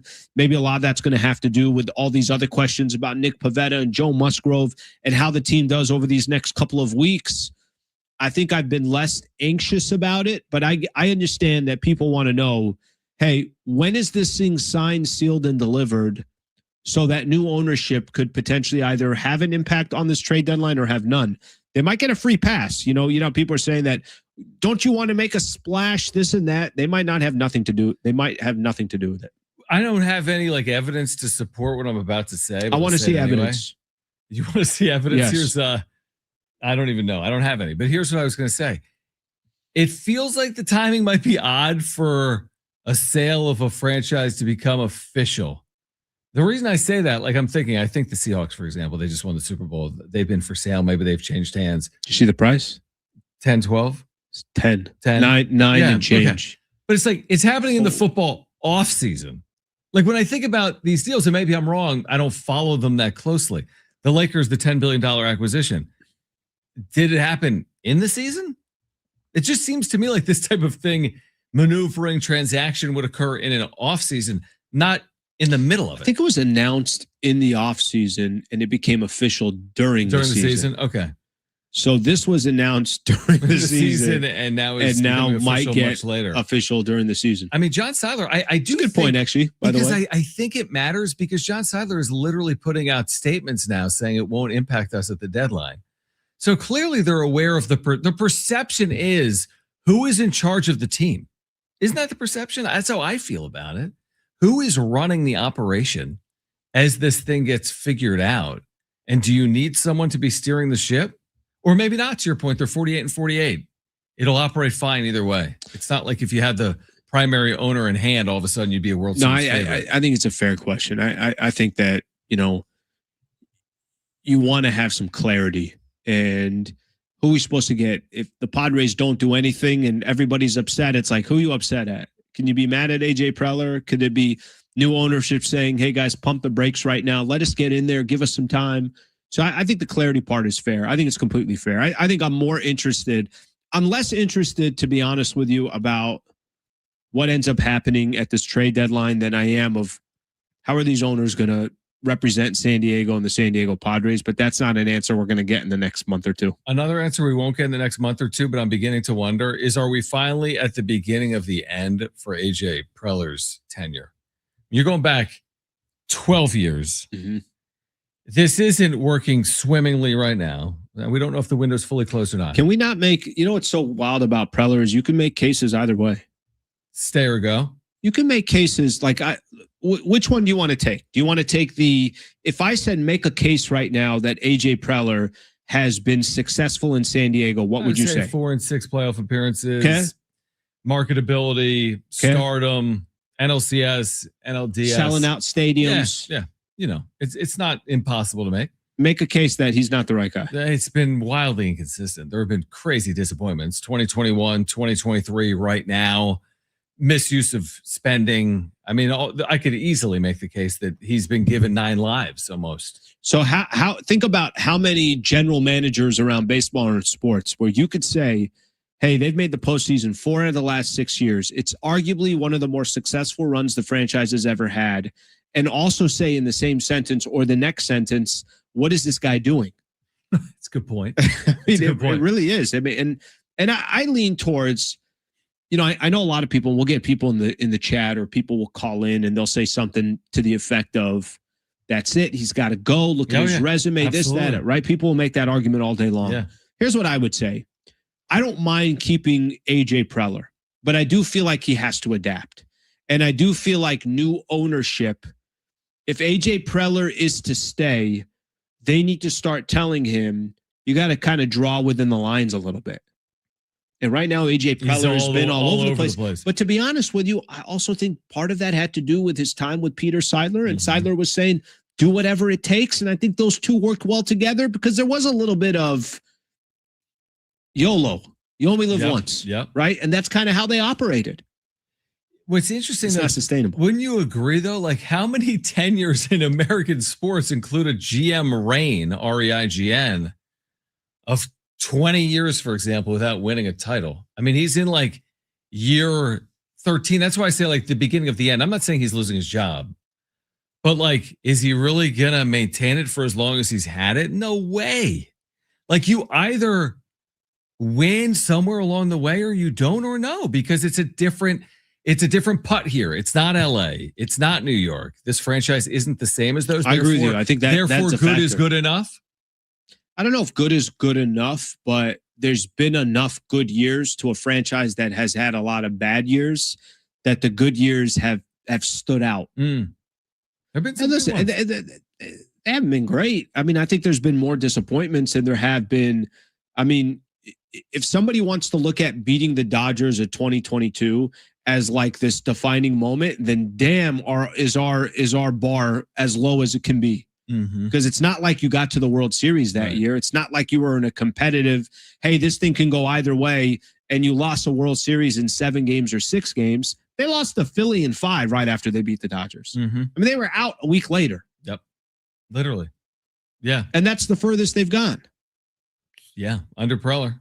So. And since the World Series in 1998. I mean, this century is the furthest they've gone. All right, All-Star Game about to get underway. Plus, interesting words from Flo Balogun, the star striker for the U.S., about what played out with the red card reversal. What happened with the red card reversal? Did you hear he got a red USA card? out? I'll let you know on the other side. That's Plus, we're giving away ZZ Top tickets. If you want them, tell us why. We've got a 4-pack of tickets for you. All you need to do is open up the iHeartRadio app, search for San Diego Sports 760, click the red talkback microphone, and tell us why you want to see ZZ Top August 4th at the North Island Credit Union Amphitheater. By doing that, you're qualified to win a 4-pack of tickets to see ZZ Top. Well, that's a winner. Later this hour, stay with us on Schaeffer and Sliwa, San Diego Sports 760. We're live on the iHeartRadio app.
All right, with the iHeartRadio app, you can stream us wherever you are 24 hours a day. Just search for San Diego Sports 760 to stream us live all day, every day. You can leave your comments for us using the talkback microphone. Tell us what you liked, what you didn't like, what you want us to talk about. Make us a preset so we could pop in each time you open up the app. San Diego Sports 760, always live on the iHeartRadio app. Are they playing the All-Star Game tonight, or are they just going to talk about the All-Star Game tonight? A lot of talking tonight. The All-Star Game is coming up, and we are also giving away ZZ Top tickets. If you want a 4-pack of tickets to see ZZ Top, just tell us why. By opening the iHeartRadio app right now, search for San Diego Sports 760, click the red talkback microphone, and tell us why you want that 4-pack of tickets to see ZZ Top. Here, give me that crumpled up ball of paper. The first one was cash. You just had a swish into the trash can. Use your left hand. That went in. How about that? That was pretty. Magic of radio. When I used to do play-by-play, Alan, I miss that. Turn your camera over that way so people can I'm see. not turning the camera with this thing. Can I ask you a question? No. Just an honest question here. How can you be that short? You're 4 feet away from it. How are you 2 feet short? No, I wasn't 2 feet short. I was 3 feet short. When I worked in play-by-play, minor league baseball, people would come in the booth and they'd be like, how'd you know that was a curveball? Like, because I said it was a curveball. So I made that shot, is my point. It was pretty. Gotcha. It was very pretty. Yep. You were about to say, what is your point with this story? I had no idea where it was going. Yeah, people would always be like, how do you know it's a fastball? How do you know it's a breaking ball? Because whatever the hell I radio. say goes. Flo Balogun. Remember Flo Balogun? Star striker, Team USA, eliminated in the round of 16 despite an update on this? There is. So he appeared on CBS, I don't know, like the morning show, like the national show, and said that, quote unquote, outside noise gave his teammates a, quote unquote, bit of nerves against Belgium. Okay. I mean, understandably, but like, would they have preferred for him to not be available? Would they have preferred for no outside noise, no star striker, just play this thing out? Wouldn't they still have had a lot of pressure and outside noise on them playing on home soil? I mean, look, the whole thing was just was a mess. The whole thing was a mess, dude. I mean, for him to get the red card, it didn't seem like it should be a red card. All right, he's out. And then to just assume he's not going to be playing, and then FIFA and the president getting involved, and now he's back, and it's like, what the hell is going on here? But they didn't lose because of that. They got their asses kicked against Belgium because that's a real European country that was top 10 in the world. In the United States, I mean, if that actually says a lot right there. If they had nerves because of that situation, that tells you that that's not a country that's going to advance very far. There's pressure on a lot of these countries. Oh, yeah. Especially the ones that have expectations. The United States don't have expectations. We could sit here and try to pretend like they do. Right. But the storyline is them getting out of the 16, not being eliminated in the round of 16. So you don't think, and I agree, is this what you're saying? Because I would agree with this sentiment, that if this situation never played out, do you think the result is at all different? Why would it? What makes anybody think that it's not going to be different? And by the way, they got one of their best players to play in that game. So now if you want to tell me, well, it's because he was in that game and the predicament, the situation, right, that they got their asses kicked. They looked like they didn't belong. And to be honest with you, there's a big part of watching international soccer where the USA does not belong. And until they are able to prove that they do, why would I ever give them the benefit of the doubt? You know what's so funny? As I look back on it, I've thought this a couple of times over the last whatever it's been since they've been out, week or so. I'm left thinking I wish they had an easier draw in the round of 16. As stupid as that sounds, I am. I'm left thinking, can't say that. I'm left thinking that sucks that Senegal blew a 2-0 lead to Belgium in the 84th minute. No, I'm completely okay with the way it played out. Because it's what's deserved. Yeah, if you can't get a good matchup in the round of 16. I wanted them to play like Senegal. And if you're avoiding like that. I know. That's been Argentina. I mean, not by choice, but they really haven't played anyone. Here's the difference with Argentina. They won a World Cup last time. They're Argentina. That's the difference, right? The best play in the history of the difference. sport. The difference is it's like they literally won the last World Cup. And they might win another. They were ranked, top 3, top 4 in the country or in the world coming in. So Maybe even. Who do you think wins tomorrow? So tomorrow you can hear it on San Diego Sports 760. What is pre-match coverage? 11:30 tomorrow? Yeah, morning? 11:30. All right. Then England, kickoffs. Argentina. Mhm. Only one will win. Right. It's a best of one. I think Argentina wins. 2-1. Sure.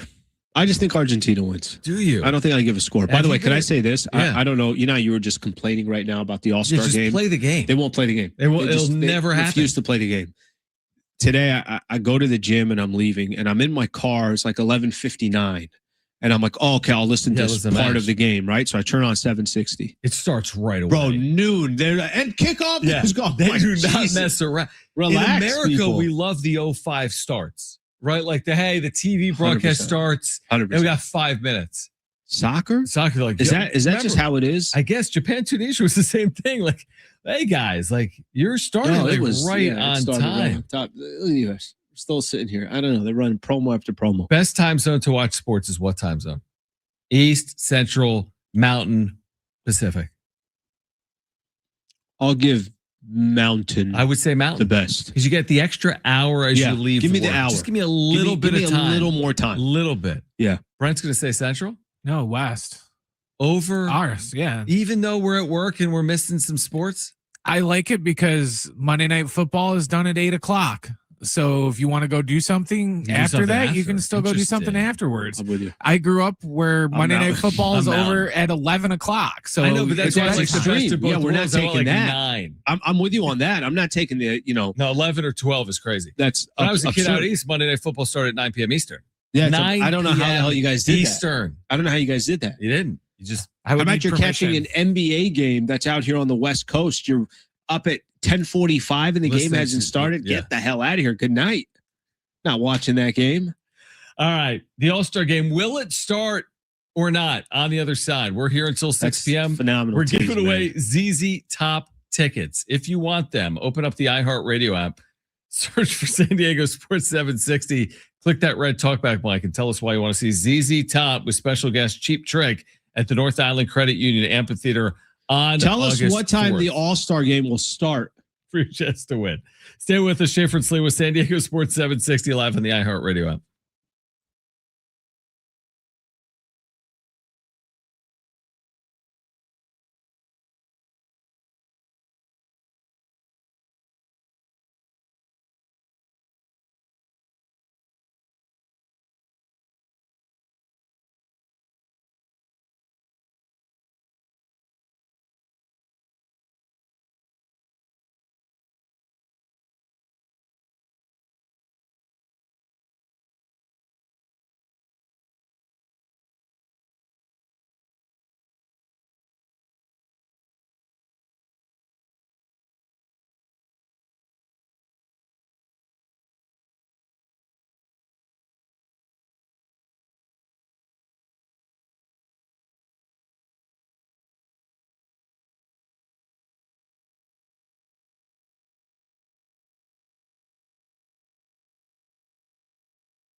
This report is sponsored by rockauto.com.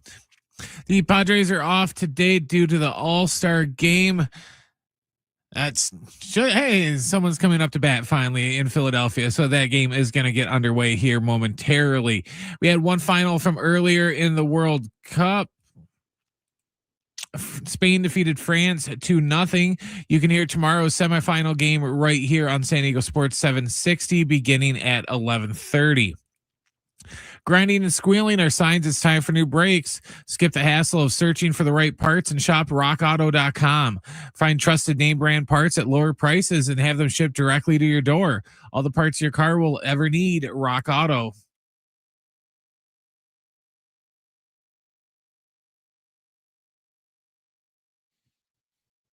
All right, Schaeffer and Sliwa. We do have a winner, by the way, Alan. Yeah. For ZZ Top tickets here in San Diego. Who we got? Who won? Let's get a drum roll for a winner. All right, the winner of a 4-pack of tickets. 4-pack of tickets. ZZ Top. ZZ Top here in San Diego. Mm-hmm. Jeremy from Oceanside. All right, Jeremy. Congrats to Jeremy from Oceanside. You've got a 4-pack of tickets to see ZZ Top with Cheap Jeremy. Trick, North Island Credit Union Amphitheater, August 4th. More info at Ticketmaster.com. What do you have for me? By the way, we have an update on Kawhi Leonard that we need to share with our listeners as well. Quick observation, just curious here. You pointed at me right there. I did. We are, put your hand out all the way. Just put your hand out all the way. It's fine. Okay. I can touch your elbow. That's how close we are to each other. You want me centered in this stream? No. That's fine. That's okay. But here's the question I have for you. Why am I pointing at you? How come? It's how I speak. When we're doing a DraftKings commercial, and you do your part, you point at me like it's my turn to go. Because I'm personable. Oh, why do I point at you? Because I'm telling you it's your turn to go. Okay. When I do a read, I have the promos here. Oh, I do the read. You point at the reads. Correct.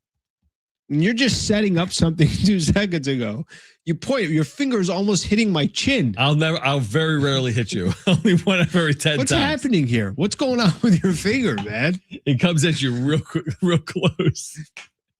I don't know. Lead in a little bit. Point again and just see on YouTube how close you are. Well, technically, you're not making the screen. Technically.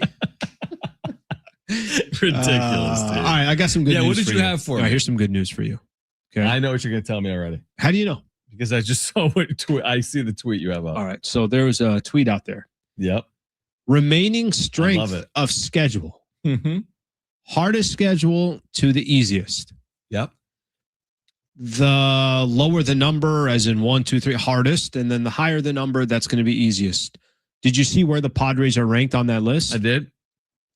The Padres have the 27th easiest schedule left this season. No, the 4th easiest. The 4th easiest, but 27th of the 30 teams in the sense that, you know, so I think like it's Milwaukee's got the toughest schedule, then the Mets, Angels, Philadelphia. I'm just going to point out some teams that are in front of the Padres right now as far as standings go, or teams that are in the hunt here for a wild card. So Philly's in there, Miami's in there, Chicago's in there, Pittsburgh's in there. 4 of the toughest, hardest 7 of the hardest schedules left. 4 of them are in that wild card race in the NL, if that makes sense. So there's some teams in there that got some tough schedules, and the Padres are sitting at 27th easiest schedule. My only what don't you like about it? Here's my rebuttal to that. Yeah. I mean, I've seen them play average baseball against, I guess, the average teams and good teams and bad teams. Now, maybe 48 and 48 is a reflection on they have played a more challenging schedule to this point, and it lightens up in the second half. Injuries, bad baseball, like a combination of everything. Be rewarded for it. I mean, that's an interesting. When I saw it, I did think to myself, well, what does it mean if they get off to a decent start in the second half, knowing that their schedule lightens up in the second half? Listen, it's almost the equivalent of when we were talking about going through that 20-game stretch, and we're talking about how tough it's going to be. Well, you can also have similar energy towards. Look, they got some very winnable games here where you're expecting to take 2 or 3 in X amount of series. I mean, look at Colorado and San Francisco. They have to play those teams a lot. They both suck. So you're playing them in 10 days, Colorado and San Francisco at home. Presumably you're still going there. Yeah. So you got a lot of games against and a lot of that might already be decided as far as what they do by the trade deadline. Yeah. But this is more about just trying to make, one of these wild card spots. Brent, you have the Kawhi Leonard sound. No, he does not. Okay, maybe we'll play it for you coming up at 5:45. We snuck it in there in the 5 o'clock. It was in there at 5:15. All right, so we could. Do you want to touch on Kawhi now, or you want to wait 10 minutes? Let's wait. Let's wait. We'll have the sound, and then we'll kind of hit on that. Where are you in this All-Star game compared to the other All-Star games in sports? NBA, NHL. They eliminated it in the NFL. They just flat out got rid of it. Do you prefer this to the NBA All-Star game? Why or why not? What's the slowest day in sports? It's tomorrow, right? Yeah, I would say traditionally tomorrow and Thursday because MLB added the additional day. Oh, that's right. So then they give them all Friday. Thursday off. They don't pick it up till Friday. Oh, well, that ain't going to happen now because of the World Cup. At least we have the World Cup tomorrow. Yeah. England and Argentina. What's my take on it? Yeah. I just don't have much emotion towards All-Star games, period. I just don't. I don't care. This isn't gonna change much. Predicated on how this specific game goes. It's not the All-Star game. I think people make too big of a deal of why aren't these good enough? Well, they're not good enough because they're not supposed to be. They're exhibition games. Now, let me ask you this: do you think it was different when we were younger? And was that just because of age? I think it was because of age. Yeah. I honestly believe the older I get, dude, everyone's like, oh my gosh, look at the world. It's so terrible. Just a general statement, right? Yeah. Kids don't know that. They had to, when I was 8, dude, was the world some perfect spot? Seriously, was everything perfect in 1990 or in 2005 or in 2020? It's all about perspective. So I loved the All-Star game as a kid. I don't love it as much today as an adult. I think it's because of my perspective. It's all good. It's fine. Am I going out of my way to? No, I'm not. I'm not gonna. I'm not. What I like about dying baseball, to kind of catch the games. What I like about baseball is it's a baseball game. The pitcher is trying to get the guy out. Yeah. What I don't love as much about in the NBA, although Wemby caught flack for this, in the NBA, it's more of a just exhibition. I don't think Wemby caught flack for it. Well, did he not catch flack for trying? No, I don't think he did. But I think that was actually one of the few times people respected, like, hey, this guy's actually competing. I think there was the way he looked at it is this just responsibility of I got to go out there. I want to try to compete. And I respected that. I'd much rather have that. I think, one of the things people used to get annoyed about with Kobe was Kobe tried. Yep.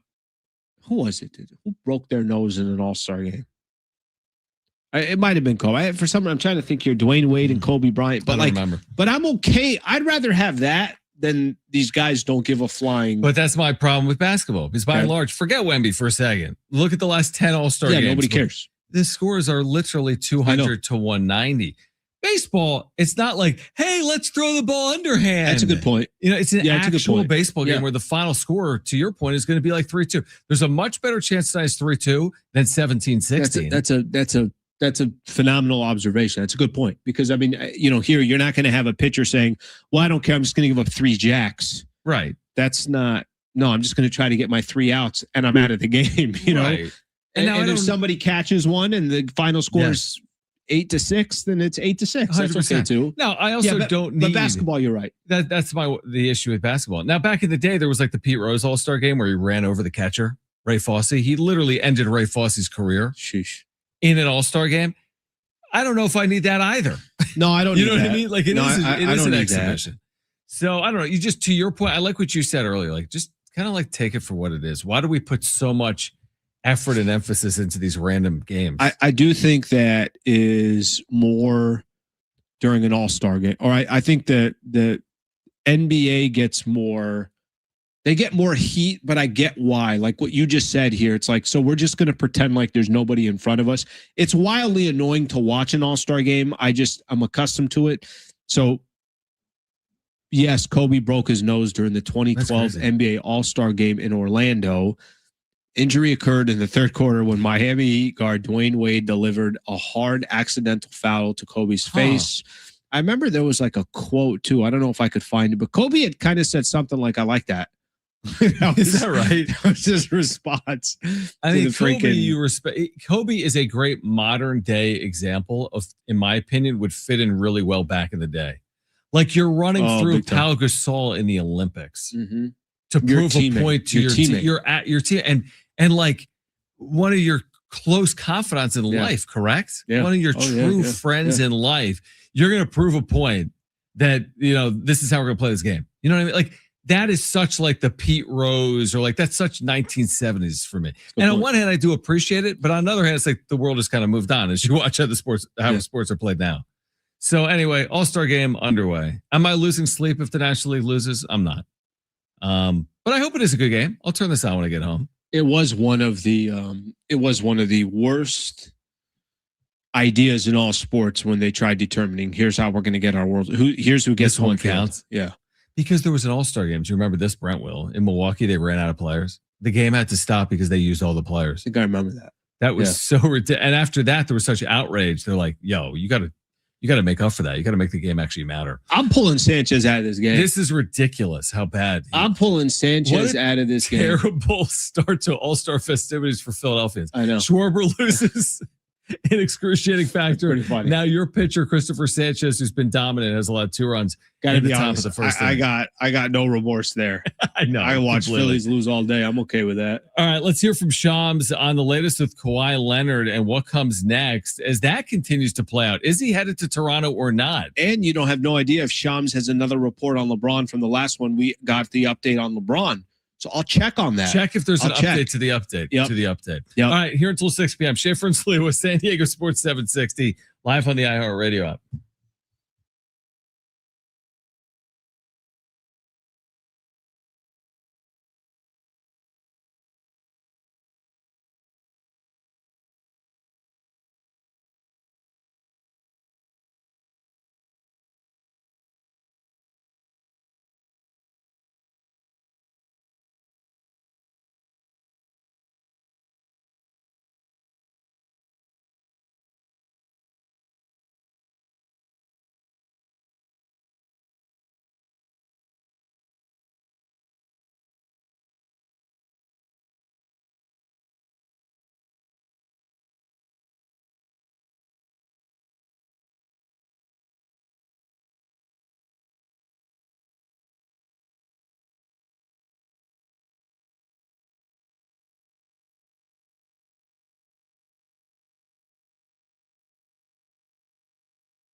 All right, final time here, Schaeffer and Sliwa. Brent is reminding us at break that last year's All-Star break ended in a tie or All-Star game. It was last year's? Yeah, 6-6. 6-6 in 2025. Where was that game, Brent? All-Star game MLB. 6-6.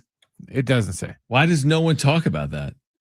Atlanta. Because no one gives a freaking. Nobody cares? I don't want to get too emotional on it here. Oh, they had the swing off.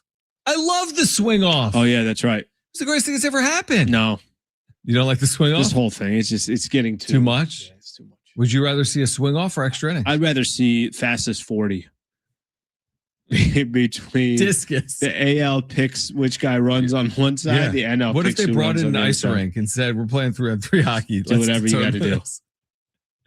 Yeah, that's Oh, why man. that's why that's like the definition of exhibition. You want to hear this Kawhi stuff? I do. What is it? Oh, from Shams. Yeah. Yeah, I do. I want to hear from Shams. This is on Kawhi and what the expectations are with Kawhi. Worst case scenario for Worst Kawhi. case scenarios. Yep. You say so. What could be the worst that can happen, Shams?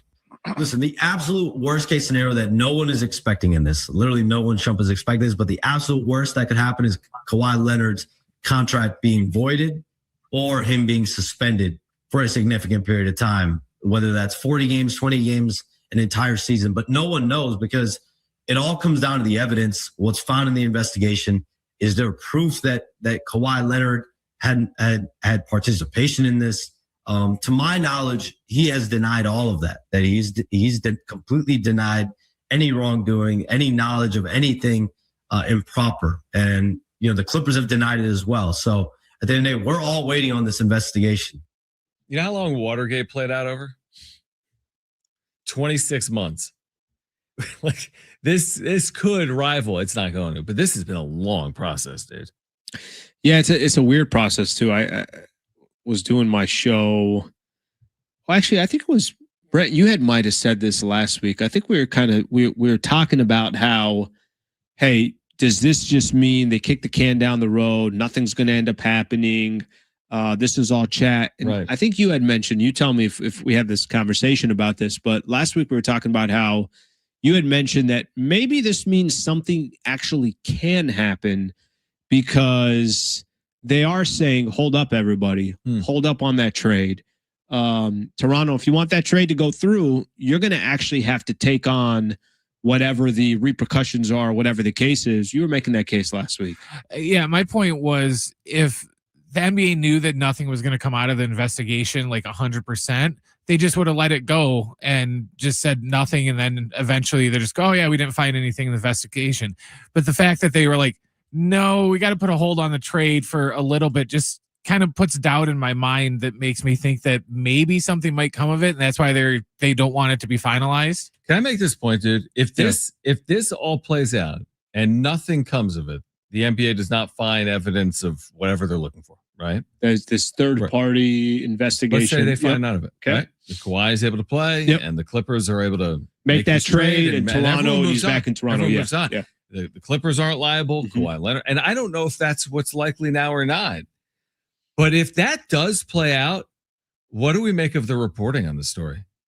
Pablo Torre has gone to great lengths. Has he? I mean, significantly great lengths. Some of the greatest lengths anyone's ever gone to, probably in the sports world, to uncover something like this. Is this reporting inaccurate? Or will then the argument be, well, the NBA just didn't want anything to come of it and they looked the other way?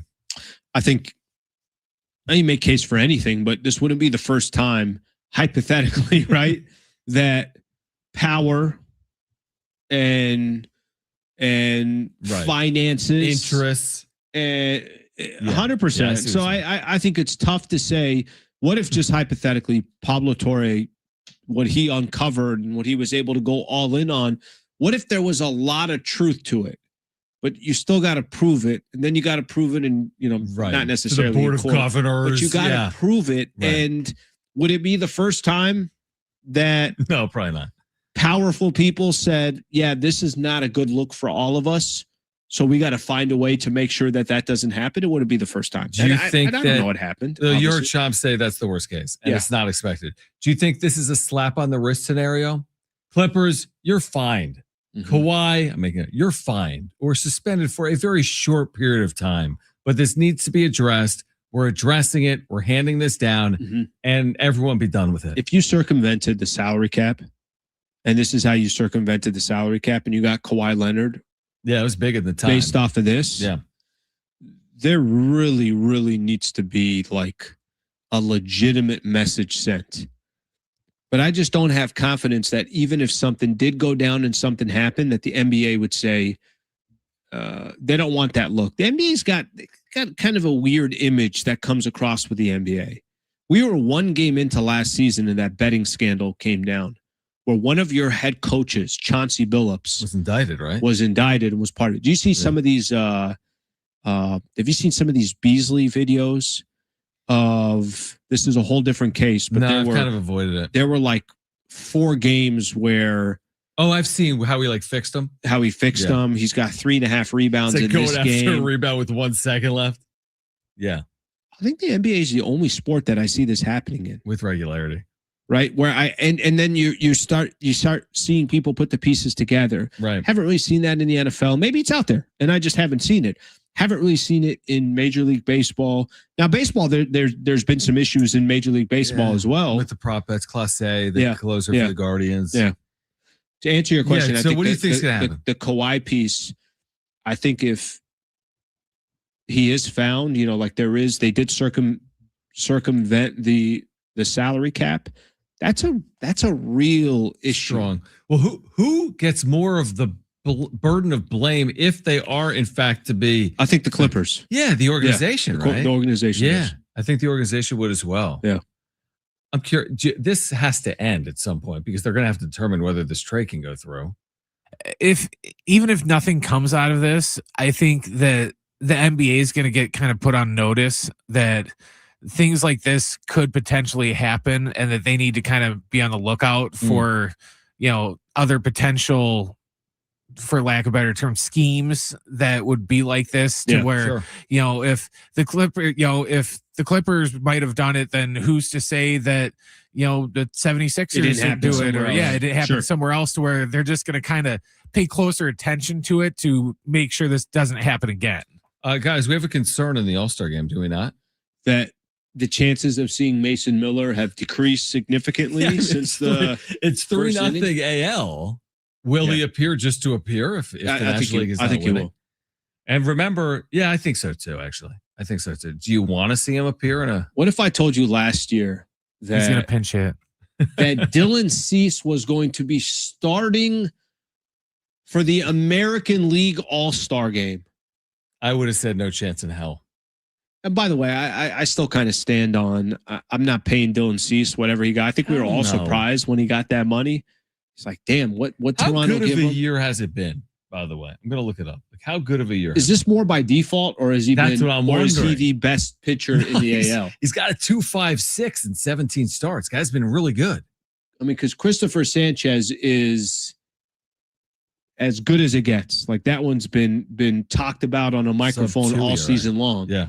Is Dylan Cease? I mean, 2.5 ERA is pretty good. Yeah. Maybe it's not Shohei Ohtani, but Shohei Ohtani's in the NL and not available. And by the way, who gets the blame on last year with Cease here? Is Cease just taking the blame and saying, hey, it was a free agent year. I put a lot of pressure on myself. Like, how did that play out? Why did he have such a bad year here and now he's returned to form in Toronto, of all places? So Cease, every time he pitched for the Padres, it was like, you're going to get just an unbelievable performance or he's going to get rocked. Right.